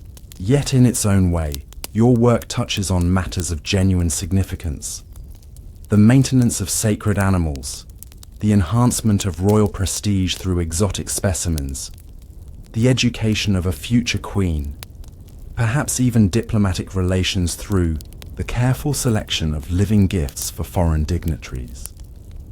The surprisingly quiet work of tending the pharaoh's birds, requires knowledge of biology, botany, medicine, architecture, and religious symbolism. It demands the manual dexterity of a craftsman, the observational skills of a physician, the record-keeping abilities of a scribe, and the diplomatic talents of a courtier. This complexity remains largely invisible to others, who see only beautiful creatures singing in elaborate cages or soaring briefly during ceremonial releases. You reach the aviary just as the sun climbs to its mid-morning position. The familiar sounds of chirping, cooing, and occasional squawking greet you like old friends. A flock of sacred ibises performs their morning ablutions in one of the larger pools, white feathers gleaming against turquoise water. The tiny sun drinkers dart between nectar-rich blossoms, their wings creating that distinctive humming vibration. The talking myna watches your return with its head cocked to one side, perhaps expecting another language lesson. This is your domain, not the grandest in the palace complex, not the most politically significant, but a space of beauty, knowledge, and quiet purpose. As you resume your daily rituals of feeding, cleaning, treating, and observing, you feel the deep satisfaction of one who has found his proper place in the vast, intricate structure of Egyptian society. The birds recognize you, responding to your presence with familiarity and trust. They depend on your care, just as the pharaoh depends on your specialized knowledge. In the temple complex across the river, priests perform elaborate ceremonies to honor the gods. In the throne room, officials manage the affairs of a mighty empire. And here, in this peaceful corner of the palace grounds, you maintain a living collection of feathered wonders, each one a small miracle of nature, each one requiring specific knowledge and attention. It is not the most prominent service to Egypt, perhaps, but it carries its own quiet dignity and purpose. The red-crowned crane from the eastern marshes stretches its wings in greeting as you approach with its morning meal of fresh fish. The sacred falcons watch with fierce attention as you check the condition of their jesses and perches. The blue singers, now one fewer with the princess's new companion gone to its royal home, begin a spontaneous chorus as you refresh their water supply. Another day unfolds in the royal aviary, a day of meticulous care, careful observation, and the persistent refinement of ancient knowledge. Through your hands passes the responsibility for creatures that bring beauty to the palace, symbolic power to ceremonies, and occasionally, as with today's gift to the princess, the simple joy of connection between human and bird, a bond as old as civilization itself. As you work, you mentally compose the first lesson you will share with the princess when summoned to her chambers again. Perhaps the story of how birds learn to fly from the sun god himself, or the tale of how the ibis taught humankind the art of writing. Or maybe, simplest of all, you will explain how a particular blue singer came to travel from a distant island across dangerous seas to become the cherished companion of a young princess destined to carry the divine blood of Egypt into the next generation. In these stories, as in your daily work, lies the transmission of knowledge that connects past to future, the surprisingly quiet essence of civilization itself, carried forward on wings both literal and figurative under the watchful eyes of those who have learned the secret languages of birds. Morning bathes the temple waters in gold as flowering lotus blossoms open one by one. In a secluded corner of the sacred lake at Memphis, white fingers of mist drift over calm waters, disturbed only by the occasional ripple from beneath. Here, in this liminal space between land and water, an ancient bond forms between human patience and reptilian power. Dew clings to your skin as you walk along the edge of the sacred lake, your bare feet making no sound on the smooth stone pathway. The The sky above is just beginning to lighten, a pale blue-grey that will soon burst into the brilliant azure of an Egyptian morning. But for now, the world exists in this hushed in-between time. No longer night, not yet day, when the veil between the mortal realm and the divine feels thinnest. You carry a woven reed basket balanced carefully on your left shoulder. Within it lies the day's first offering, a Nile perch prepared according to ancient ritual, its scales meticulously removed, its flesh rubbed with sacred oils and herbs. The weight of the basket is substantial, for this is no ordinary fish, but a specimen of impressive size, worthy of its intended recipient. The temple complex of Sobek rises around you, its limestone walls catching the first hints of morning light. Columns carved with images of the crocodile god stand in solemn rows, their shadows still long and mysterious in the early hour. Few others are about, a pair of junior priests performing morning purification rituals at a smaller shrine, a temple, sweeper clearing yesterday's offering remnants from the outer courtyard. They acknowledge you with slight nods, but maintain their distance. Your role in the temple hierarchy occupies an unusual position. Not quite priest, not merely servant, but something set apart. You are the keeper of Sobek's sacred crocodiles. Thai, Sacred Lake comes fully into view as you round the eastern colonnade. Its waters are dark and still in the early light, reflecting the temple structures like a perfect mirror. Lotus flowers, now closed for the night, float on the surface near the edges. Waterbirds, ibises, herons, and kingfishers have already begun their morning activities, wading in the shallows or perching on papyrus stands that grow in carefully maintained clusters. But it is not these natural beauties that draw pilgrims from across Egypt to this temple. It is what lurks beneath the calm surface, the living embodiments of Sobek, Lord of the waters, master of strength and power, divine crocodiles that have been venerated here for generations. You make your way to a particular section of the lake, a stone platform that extends several cubits into the water. This feeding station is one of 7 positioned around the sacred lake, each dedicated to a specific crocodile. For while there are 23 sacred crocodiles in total residing in these waters, 7 are considered most divine, the direct manifestations of Sobek's power, each with its own name, history, and ritual significance. The platform you approach belongs to Paneb Tawi, the Lord of the Two Lands, the oldest and largest of the sacred crocodiles, at over 30 years of age, measuring more than 6 meters from snout to tail tip. He has resided in the temple lake since being brought here as a hatchling during the reign of the previous pharaoh. His name, sharing one of the king's own titles, reflects his supreme status among the sacred reptiles. You set down your basket and kneel at the edge of the platform. The smooth stone feels cool against your skin, still retaining the night's chill. With practiced movements, you untie the palm fiber cord that secures the basket's lid and remove the prepared fish. Its flesh gleams dully in the growing light, the ritual oils giving it an almost metallic sheen.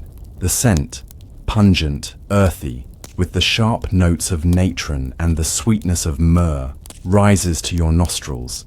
Now comes the moment of summons. From around your neck, you take a small amulet, a crocodile carved from green stone, suspended on a leather cord.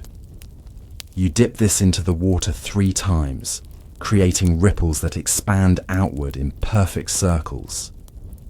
Then you begin the morning chant, your voice low and rhythmic, carrying across the water.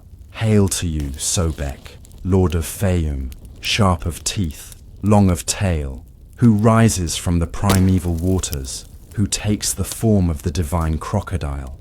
Paneb Tawi, your blessed vessel, awaits your morning tribute. The words are ancient, passed down through generations of keepers before you. They are not merely ceremonial, but practical. The sacred crocodiles have been conditioned since hatchling stage to associate this specific chant with feeding time. The consistent ritual creates a structure that helps manage creatures that would otherwise be unpredictable and dangerous. You wait, patient and still, watching the water's surface. A minute passes, then another, and then a subtle disturbance in the lake, a slight change in the pattern of ripples. Approaching from the deeper center, a series of bumps breaks the surface. The ridged back of a massive crocodile moving with surprising grace through the water. Panabtawi approaches the feeding platform with what almost appears to be deliberate majesty. Despite your years of experience, the sight never fails to inspire awe. The crocodile's ancient eyes, set high on his armored head, regard you with inscrutable awareness. His scaled body, a mottled pattern of dark olive and brown, gleams wetly as he positions himself before the platform, powerful tail moving in lazy sweeps to maintain his position. Great One of Sobek, may you grant strength to the two lands. You murmur the traditional greeting as you lift the prepared fish. With a practiced motion that balances caution with confidence, you extend your arms, holding the offering above the water. Panabtawi watches, seemingly assessing the offering. These moments never become routine, despite their daily repetition. The sacred crocodile embodies paradox, a creature of methodical habit, yet capable of explosive action. A beast that exists in perfect stillness, yet harbors tremendous power. A being that appears almost lethargic until the precise moment it chooses not to be. With startling suddenness, Panabtawi lunges upward, his massive jaws open, revealing rows of yellow teeth, each the length of your smallest finger. The movement displaces water that splashes across the platform and your lower body, but you remain perfectly still. The fish is taken with precision that belies the crocodile's size, not snatched violently, but claimed with almost ceremonial purpose.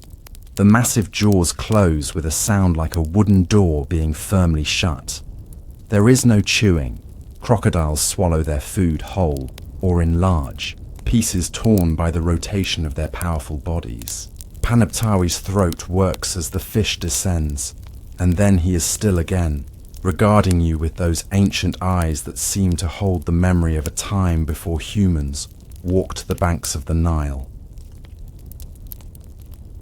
May Sobek's strength flow through you. You conclude the feeding ritual, bowing your head briefly. Panabtawi remains near the platform for several more moments, long enough for you to complete a visual assessment of his physical condition. His scales appear healthy, with no signs of the fungal infections that sometimes plague captive crocodiles. His eyes are clear, and his movements showed no hesitation that might indicate injury or illness. Satisfied with what you observe, you gather your empty basket and rise to your feet. Panabtawi watches you for a moment longer, then sinks beneath the surface with barely a ripple, returning to his preferred territory in the deeper section of the sacred lake. This first feeding complete, you make your way along the pathway that circles the entire lake. The sun has now risen fully above the eastern horizon, bathing the temple complex in golden light. Temple life has begun in earnest. Priests moving between shrines with offerings and incense. Scribes setting up their pallets in shaded areas to record the day's activities. Workers replenishing oil lamps and sweeping the endless accumulation of dust from stone floors. Your next stop is the preparation area, a specialized structure near the southwestern corner of the sacred lake. Here, the daily food for the divine, crocodiles, is selected, prepared, and blessed according to exacting ritual standards. You enter through a low doorway into the cool interior, where several assistants are already at work. Has Panebtawi accepted his morning tribute? Asks Neferkare, your most experienced assistant. Though only 17 years of age, he has worked under your guidance for 5 years, showing unusual aptitude for the specialized knowledge required in your profession. With appropriate divine dignity, you confirm, setting down your empty basket on a stone table. His movement and appearance show no concerns. Prepare the offering for Sobek Hedge next. He seemed restless yesterday evening, so include a portion of goose as well as fish. Neferkare nods, already reaching for the appropriate ingredients. The preparation area is arranged with meticulous organization. Different types of fish laid out on reed mats according to size and freshness. Fowl hanging from ceiling hooks awaiting preparation. Clay pots containing the sacred oils and herbs used to anoint the offerings. While Neferkare prepares the next feeding, you move to a small shrine in the corner of the room. Here stands a bronze statue of Sobek in his divine form. Crocodile head atop a human body, wearing the double crown of Upper and Lower Egypt. Before this representation of the god, you perform a brief purification ritual, washing your hands in natron-treated water and reciting prayers that both thank the deity for Panebtawi's continued health and request blessing for the remaining feedings of the day. The morning progresses as you move methodically around the sacred lake, feeding each of the 7 primary divine crocodiles in their designated areas. Each animal has its own personality, preferences, and behaviors that you have documented over years of observation. Sobek Hedge, whose name means white Sobek due to his unusually pale coloration, approaches his feeding platform with characteristic impatience, circling restlessly before accepting his offering. Merciga, one of only 2 female crocodiles among the sacred 7, must be fed with particular care due to her tendency to lunge farther onto the platform than the others. Between these primary feedings, you oversee the more general provision of food for the remaining 16 crocodiles. Those considered sacred but of secondary rank, these receive their nourishment in a larger communal feeding area where temple assistants, under the watchful eyes of guards armed with long poles, toss prepared fish into the water at prescribed intervals. The hierarchy among these crocodiles determines which animals feed first, with minimal human intervention in their natural social order. By mid-morning, the sacred lake has become a center of activity. Pilgrims from across Egypt have begun to arrive, guided by junior priests who explain the significance of the divine crocodiles, while maintaining a safe distance from the water's edge. Wealthy visitors make donations of gold, silver, or precious oils in exchange for the privilege of witnessing a sacred feeding. These will take place later, under your careful supervision, with specially prepared offerings that have undergone additional ritual blessing. Your role extends beyond the practical care of the crocodiles.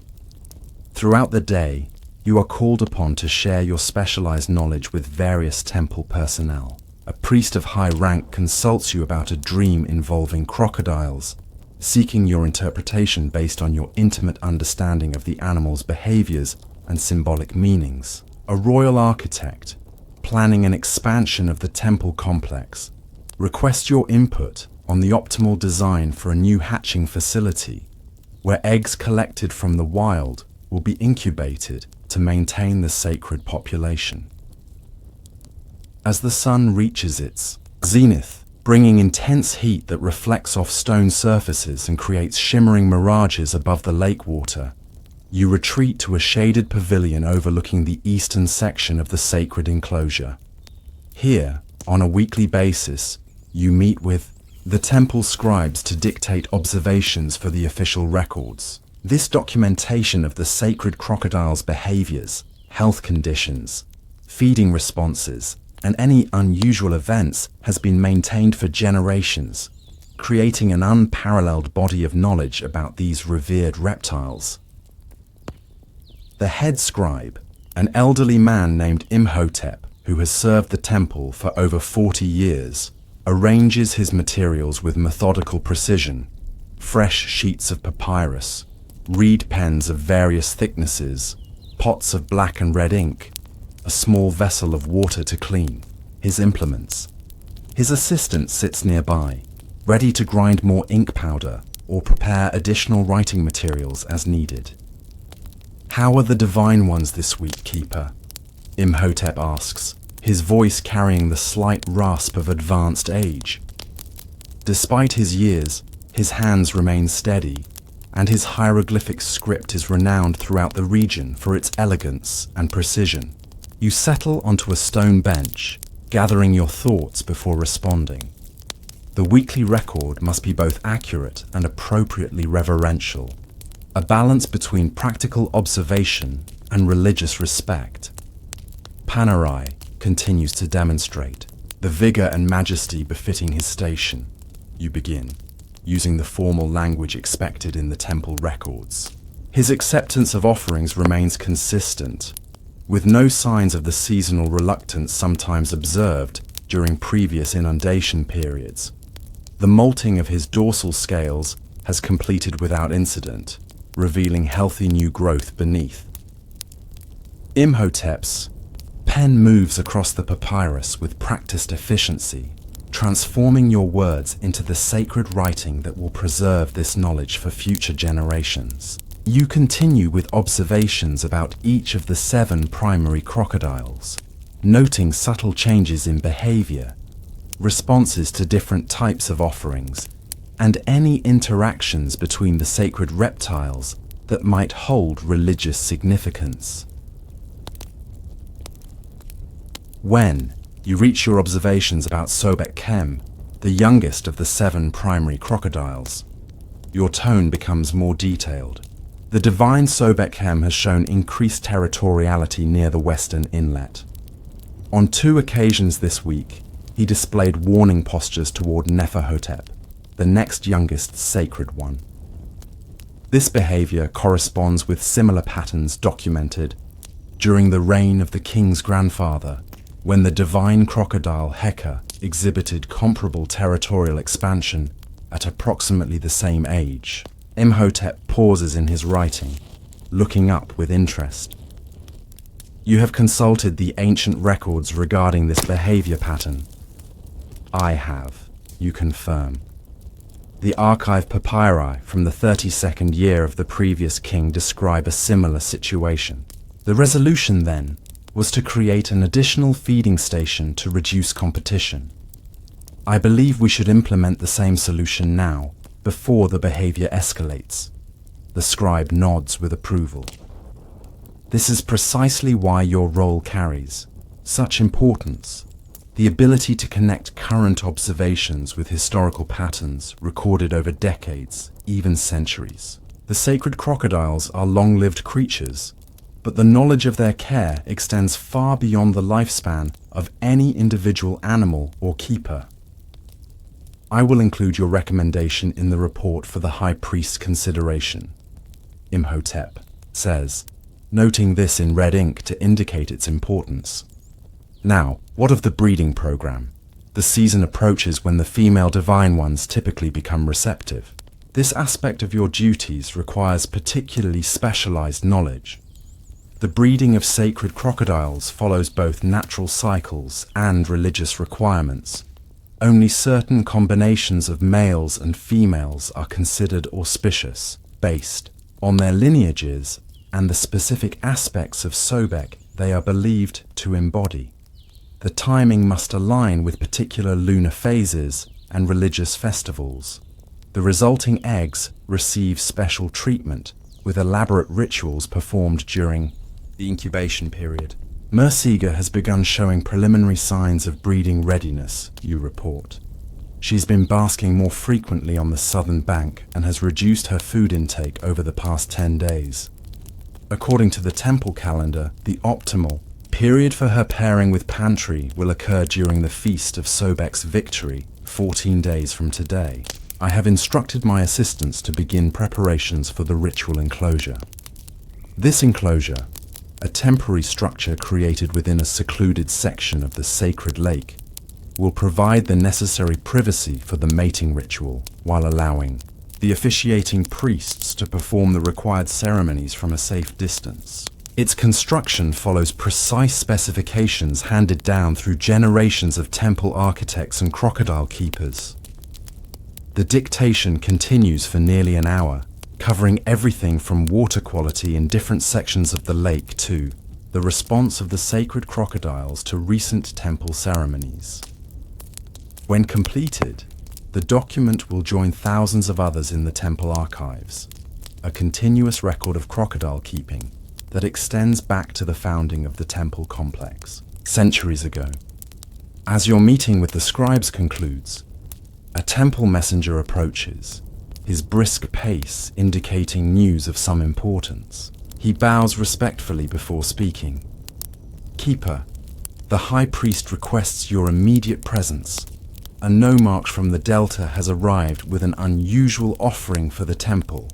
A crocodile of remarkable size captured near his province. He seeks divine guidance on whether this creature should join the sacred lake. This is not an uncommon occurrence. Regional governors and wealthy nobles often seek to curry favor with both temple and palace by presenting impressive crocodiles for potential inclusion among the sacred animals. Such gifts carry significant religious and political implications. Acceptance brings prestige to the donor, while rejection can be interpreted as divine disfavor. Tell the high priest I will attend to him directly, you respond, rising and straightening, your linen kilt. The messenger departs quickly, and you turn to Imhotep. We will continue the records tomorrow, if that suits your schedule. The elderly scribe inclines his head in agreement. May Sobek grant you wisdom in your assessment, Keeper. You make your way through the temple complex toward the formal reception area where visitors of high rank are received. The route takes you past shrines to various manifestations of Sobek, as creator deity, as protector of the pharaoh's power, as guardian of the fertile waters that bring life to the Black Land. Each shrine receives a brief gesture of reverence as you pass, acknowledging the multifaceted nature of the god you serve. The reception hall stands apart from the main temple structures, connected by a covered walkway lined with columns carved to resemble bundled papyrus. Inside, the space opens into an impressive chamber with a high ceiling supported by massive pillars. Wall paintings depict scenes of royal hunts, religious processions, and pharaohs making offerings to Sobek in his various forms. Light enters through clerestory windows, creating dramatic beams that illuminate the polished stone floor. At the far end of the hall, seated on an elevated chair beneath a canopy of fine linen, is the high priest of Sobek, Pakhom, 17th in his line. To hold the position, despite his advanced age, he maintains a commanding presence, his shaved head gleaming in the filtered light, gold and electrum jewelry signifying his rank adorning his neck and wrists. Beside him stands a corpulent figure, dressed in the distinctive garb of a Delta nomarch, pleated linen robe, elaborately curled wig, heavy pectoral of gold, and lapis lazuli. You approach at a measured pace, stopping at the appropriate distance to bow deeply. I come at your summons, Divine Father. You address the high priest with his formal title. Pakhom gestures for you to rise. Keeper, the honored Jehutimos, nomarch of the 7th nome of Lower Egypt, has brought a gift for our temple. He believes Sobek has guided him to a creature of unique significance. We require your assessment. The nomarch steps forward, his jewels clinking softly with the movement. 3 days ago, Fishermen in my province captured a crocodile of extraordinary appearance, he explains, his voice carrying the distinctive accent of the Delta region. Its coloration is unlike any I have witnessed, patches of gold among the usual dark scales, and eyes of striking amber rather than the common black. My priests believe it may be a divine manifestation requiring special reverence. You listen attentively, your expression revealing nothing. Such claims are not uncommon, particularly from regional officials seeking to enhance their religious standing. Yet occasionally, truly remarkable specimens do appear. Natural variations that carry religious significance in a culture where unusual characteristics often signal divine favor.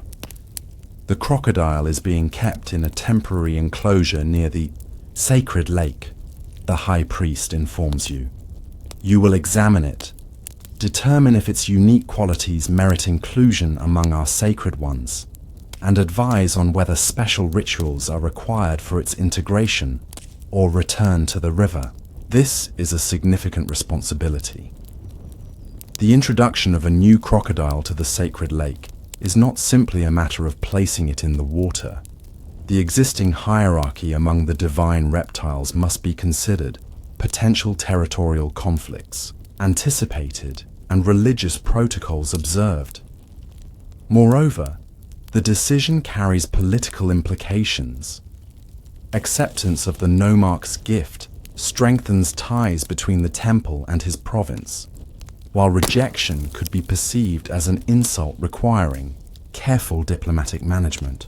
I will examine the crocodile with all due consideration of both divine signs and practical concerns, you assure both men with a respectful inclination of your head. By sunset, I will provide my assessment for the temple's decision. The high priest nods in approval, and the nomarch's expression reveals both eagerness and anxiety. Much rests on your evaluation, not just the fate of the crocodile, but potentially the nomarch's standing in the complex web of provincial politics and religious patronage. You exit the reception hall and make your way to the temporary holding area at the edge of the temple complex. This specialized enclosure, built for precisely such occasions, consists of a stone-lined pool approximately 5 cubits square, surrounded by a low wall. A wooden walkway allows for observation from above, while a series of channels permits controlled water flow from the sacred lake to the holding pool. Several temple guards stand at attention around the enclosure, along with a small group that you recognize as the nomarch's personal retinue. They part respectfully as you approach. At the edge of the pool stands Neferkara, your assistant, who has apparently been monitoring the new arrival in your absence. What have you observed? You ask him quietly as you reach the wooden walkway. The coloration is indeed unusual, Master, Neferkara responds, keeping his voice low. The golden patches appear natural, not applied artificially as we've seen in some previous attempts to deceive. The creature is female, approximately 12 years old by my estimate, and measures just over 4 cubits. She has been calm since arrival, accepting water but refusing food. You nod approvingly at his thorough observation. Has she displayed any behaviors of particular note? One thing, Master. She responds to the sacred chants. When one of the priests performed the morning hymn to Sobek near the enclosure, she raised her head from the water and remained completely still until the recitation ended. It was most unusual for a wild-caught specimen. This detail catches your attention. Wild crocodiles typically show agitation or indifference when first exposed to temple rituals. Responsive behavior suggests either previous contact with temple environments or, as the priests would interpret it, particular divine sensitivity. You step onto the walkway and approach the edge of the pool. The water is clear enough to see the crocodile resting on the stone bottom, mostly submerged except for her eyes and the top of her snout. Even from this distance you can discern their unusual coloration. patches of scales that catch the light with a golden hue quite different from typical crocodile pigmentation. For several minutes, you simply observe, noting the animal's breathing pattern, body position, and eye movements. Then, drawing from a small pouch at your waist, you remove a ritual object used in the assessment of potential sacred crocodiles. A small silver sistrum, an instrument normally associated with the goddess Hathor, but here modified with sobex, symbols at its crown. You shake the sistrum gently, creating a soft metallic rattling sound that carries across the water. The crocodile's reaction is immediate and distinctive. She turns her body to face the sound directly, rises slightly higher in the water, and performs a behavior rarely seen except among the temple's own sacred animals. A slow opening and closing of the jaws that temple tradition interprets as a form of reverence.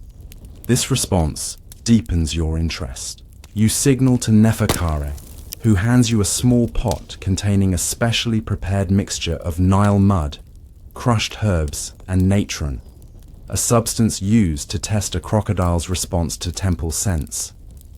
You sprinkle a small amount at the edge of the pool where the stone meets water. The crocodile moves forward with deliberate slowness, approaching the scented area. She extends her snout, touching the mixture with the sensitive area just below her jaw, then performs the distinctive head-raising motion that temple tradition identifies as acceptance of divine essence. Your assessment continues for nearly an hour, moving through a carefully sequenced series of tests developed over centuries of sacred crocodile selection. You observe the animal's responses to various ritual sounds, scents, and movements, comparing her behaviors to the documented patterns of known divine crocodiles. When you have completed your examination, you step back from the pool's edge and gesture for Neferkare to follow you to a private consultation area nearby, a small chamber used for the preparation of ceremonial materials, temporarily vacant. Your observations. You ask your assistant once you are beyond earshot of the nomarch's attendants. Neferkare speaks with the careful consideration of one who knows the weight his words carry in your decision-making process. The coloration is genuine and unusual, enough to merit religious significance. Her responses to the sistrum and the sacred scent suggest previous exposure to temple rituals, or, as the priests would say, an innate divine connection. Her size and age would place her in the middle, ranks of our sacred ones, beneath the primary 7, but above the most recently consecrated juveniles. You nod, appreciating his balanced assessment that acknowledges both practical and religious considerations. And what concerns would you anticipate if she were accepted into the sacred lake? Territorial adjustment with Nefertari and Hedjotep, the two females of similar size, he responds without hesitation.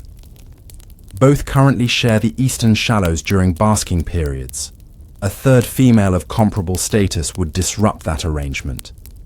Additionally, her unusual coloration might trigger aggressive investigation from the more dominant males. Good observations, you acknowledge. Now, considering the nomarch himself, what do you know of his standing with the temple and palace?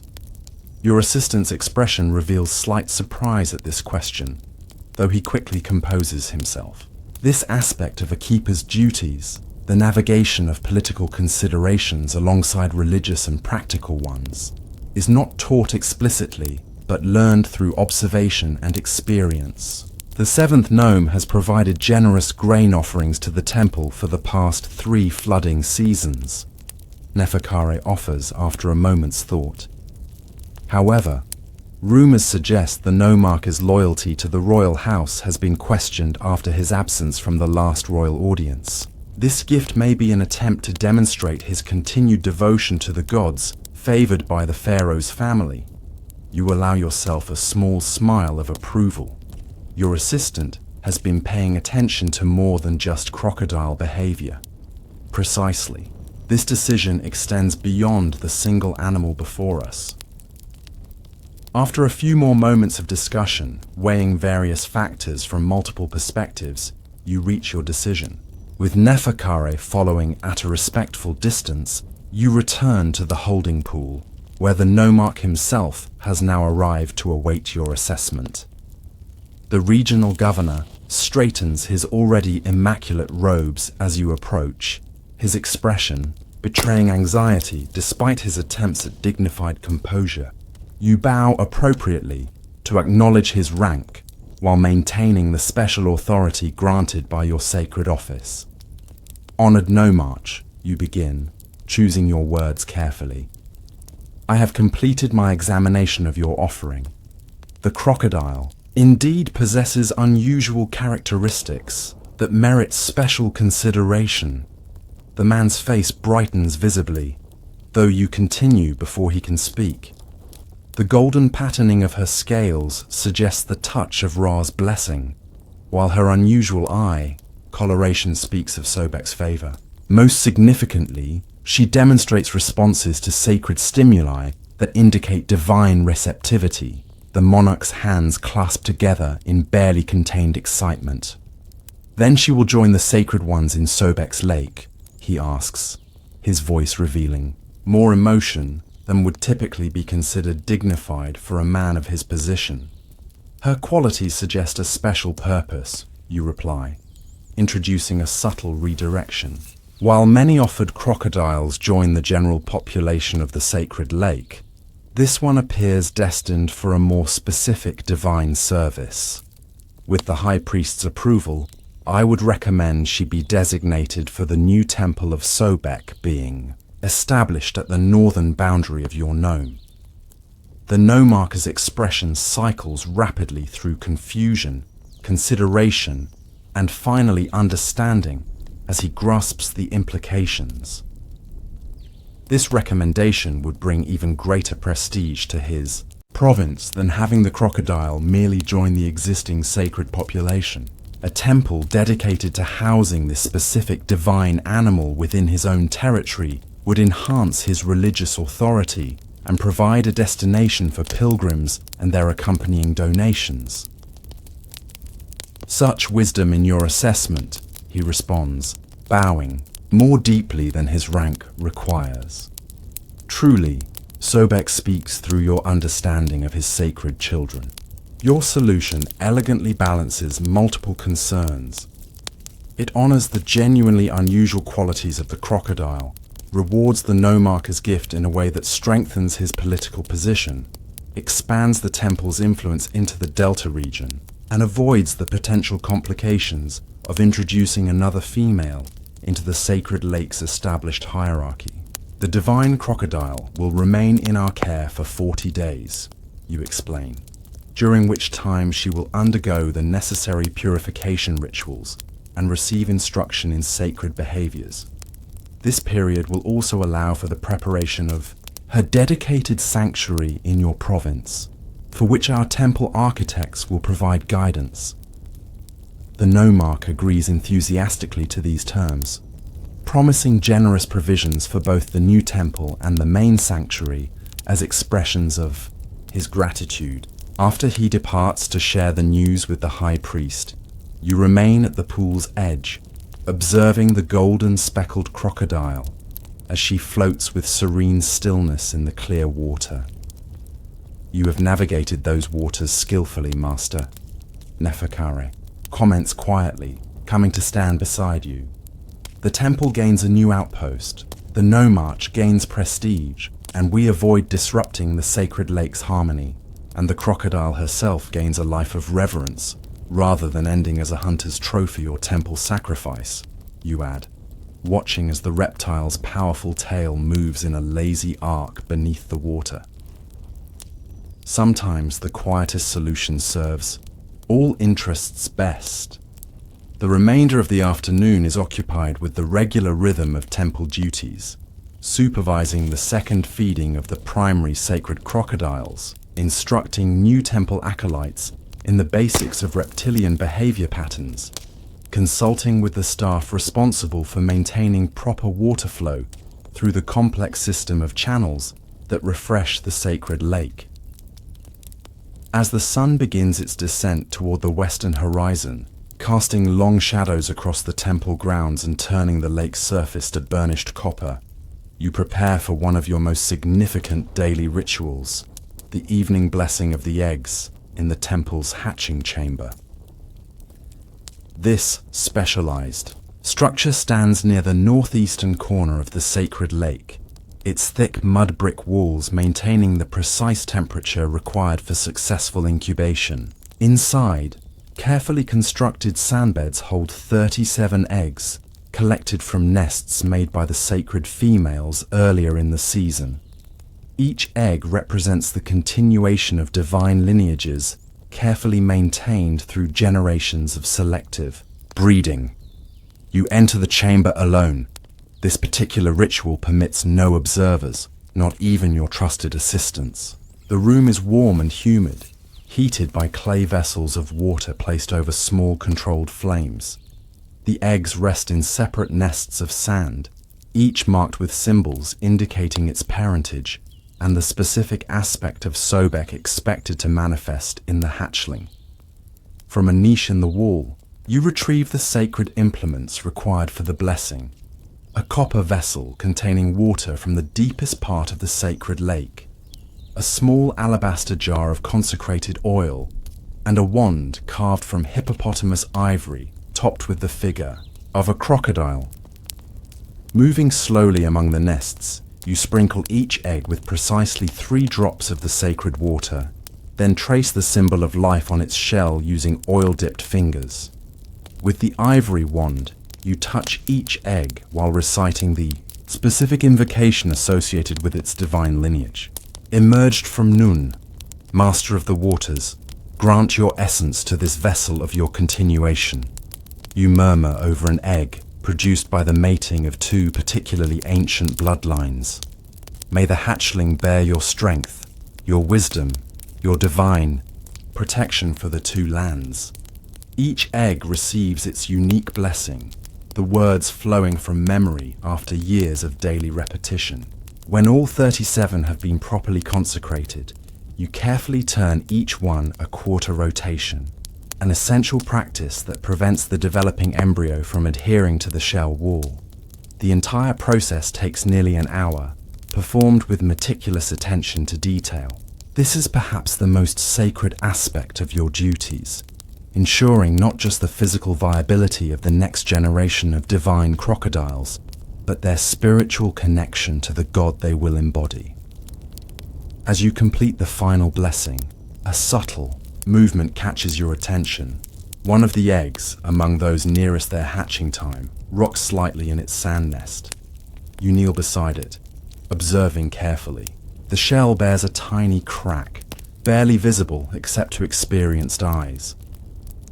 This particular egg, the offspring of Panabtawi and Mersega, is beginning the hatching process 3 days earlier than expected. This event, the emergence of a new divine crocodile, requires immediate notification of the high priest and preparation for the hatching ceremony. However, you must first ensure the process begins properly. From a leather pouch at your belt, you remove a special tool used only on these rare occasions, a small silver implement with a blunt end for testing shell strength and a curved tip for assisting if necessary. With decades of experience guiding your movements, you gently tap different sections of the shell, assessing its thickness and the hatchling's position within. The crack widens slightly with each tiny movement from within, accompanied by a soft clicking sound, the first vocalizations of the emerging sacred one. Satisfied that the hatching is progressing normally and will likely complete during the night, you carefully reposition the egg for optimal emergence and place a small marker, a black stone carved with Sobek's symbol, beside it to indicate its special status. This hatchling's arrival ahead of schedule will be interpreted as an auspicious sign, particularly given its prestigious parentage. You exit the hatching chamber and immediately dispatch a junior keeper to notify the high priest of the impending birth. The news will set in motion elaborate preparations. Priests will prepare the special pool where the hatchling will spend its first 40 days. Scribes will consult astronomical charts to determine the significance of this particular emergence. Date and offerings will be increased at all Sobek shrines throughout the temple complex.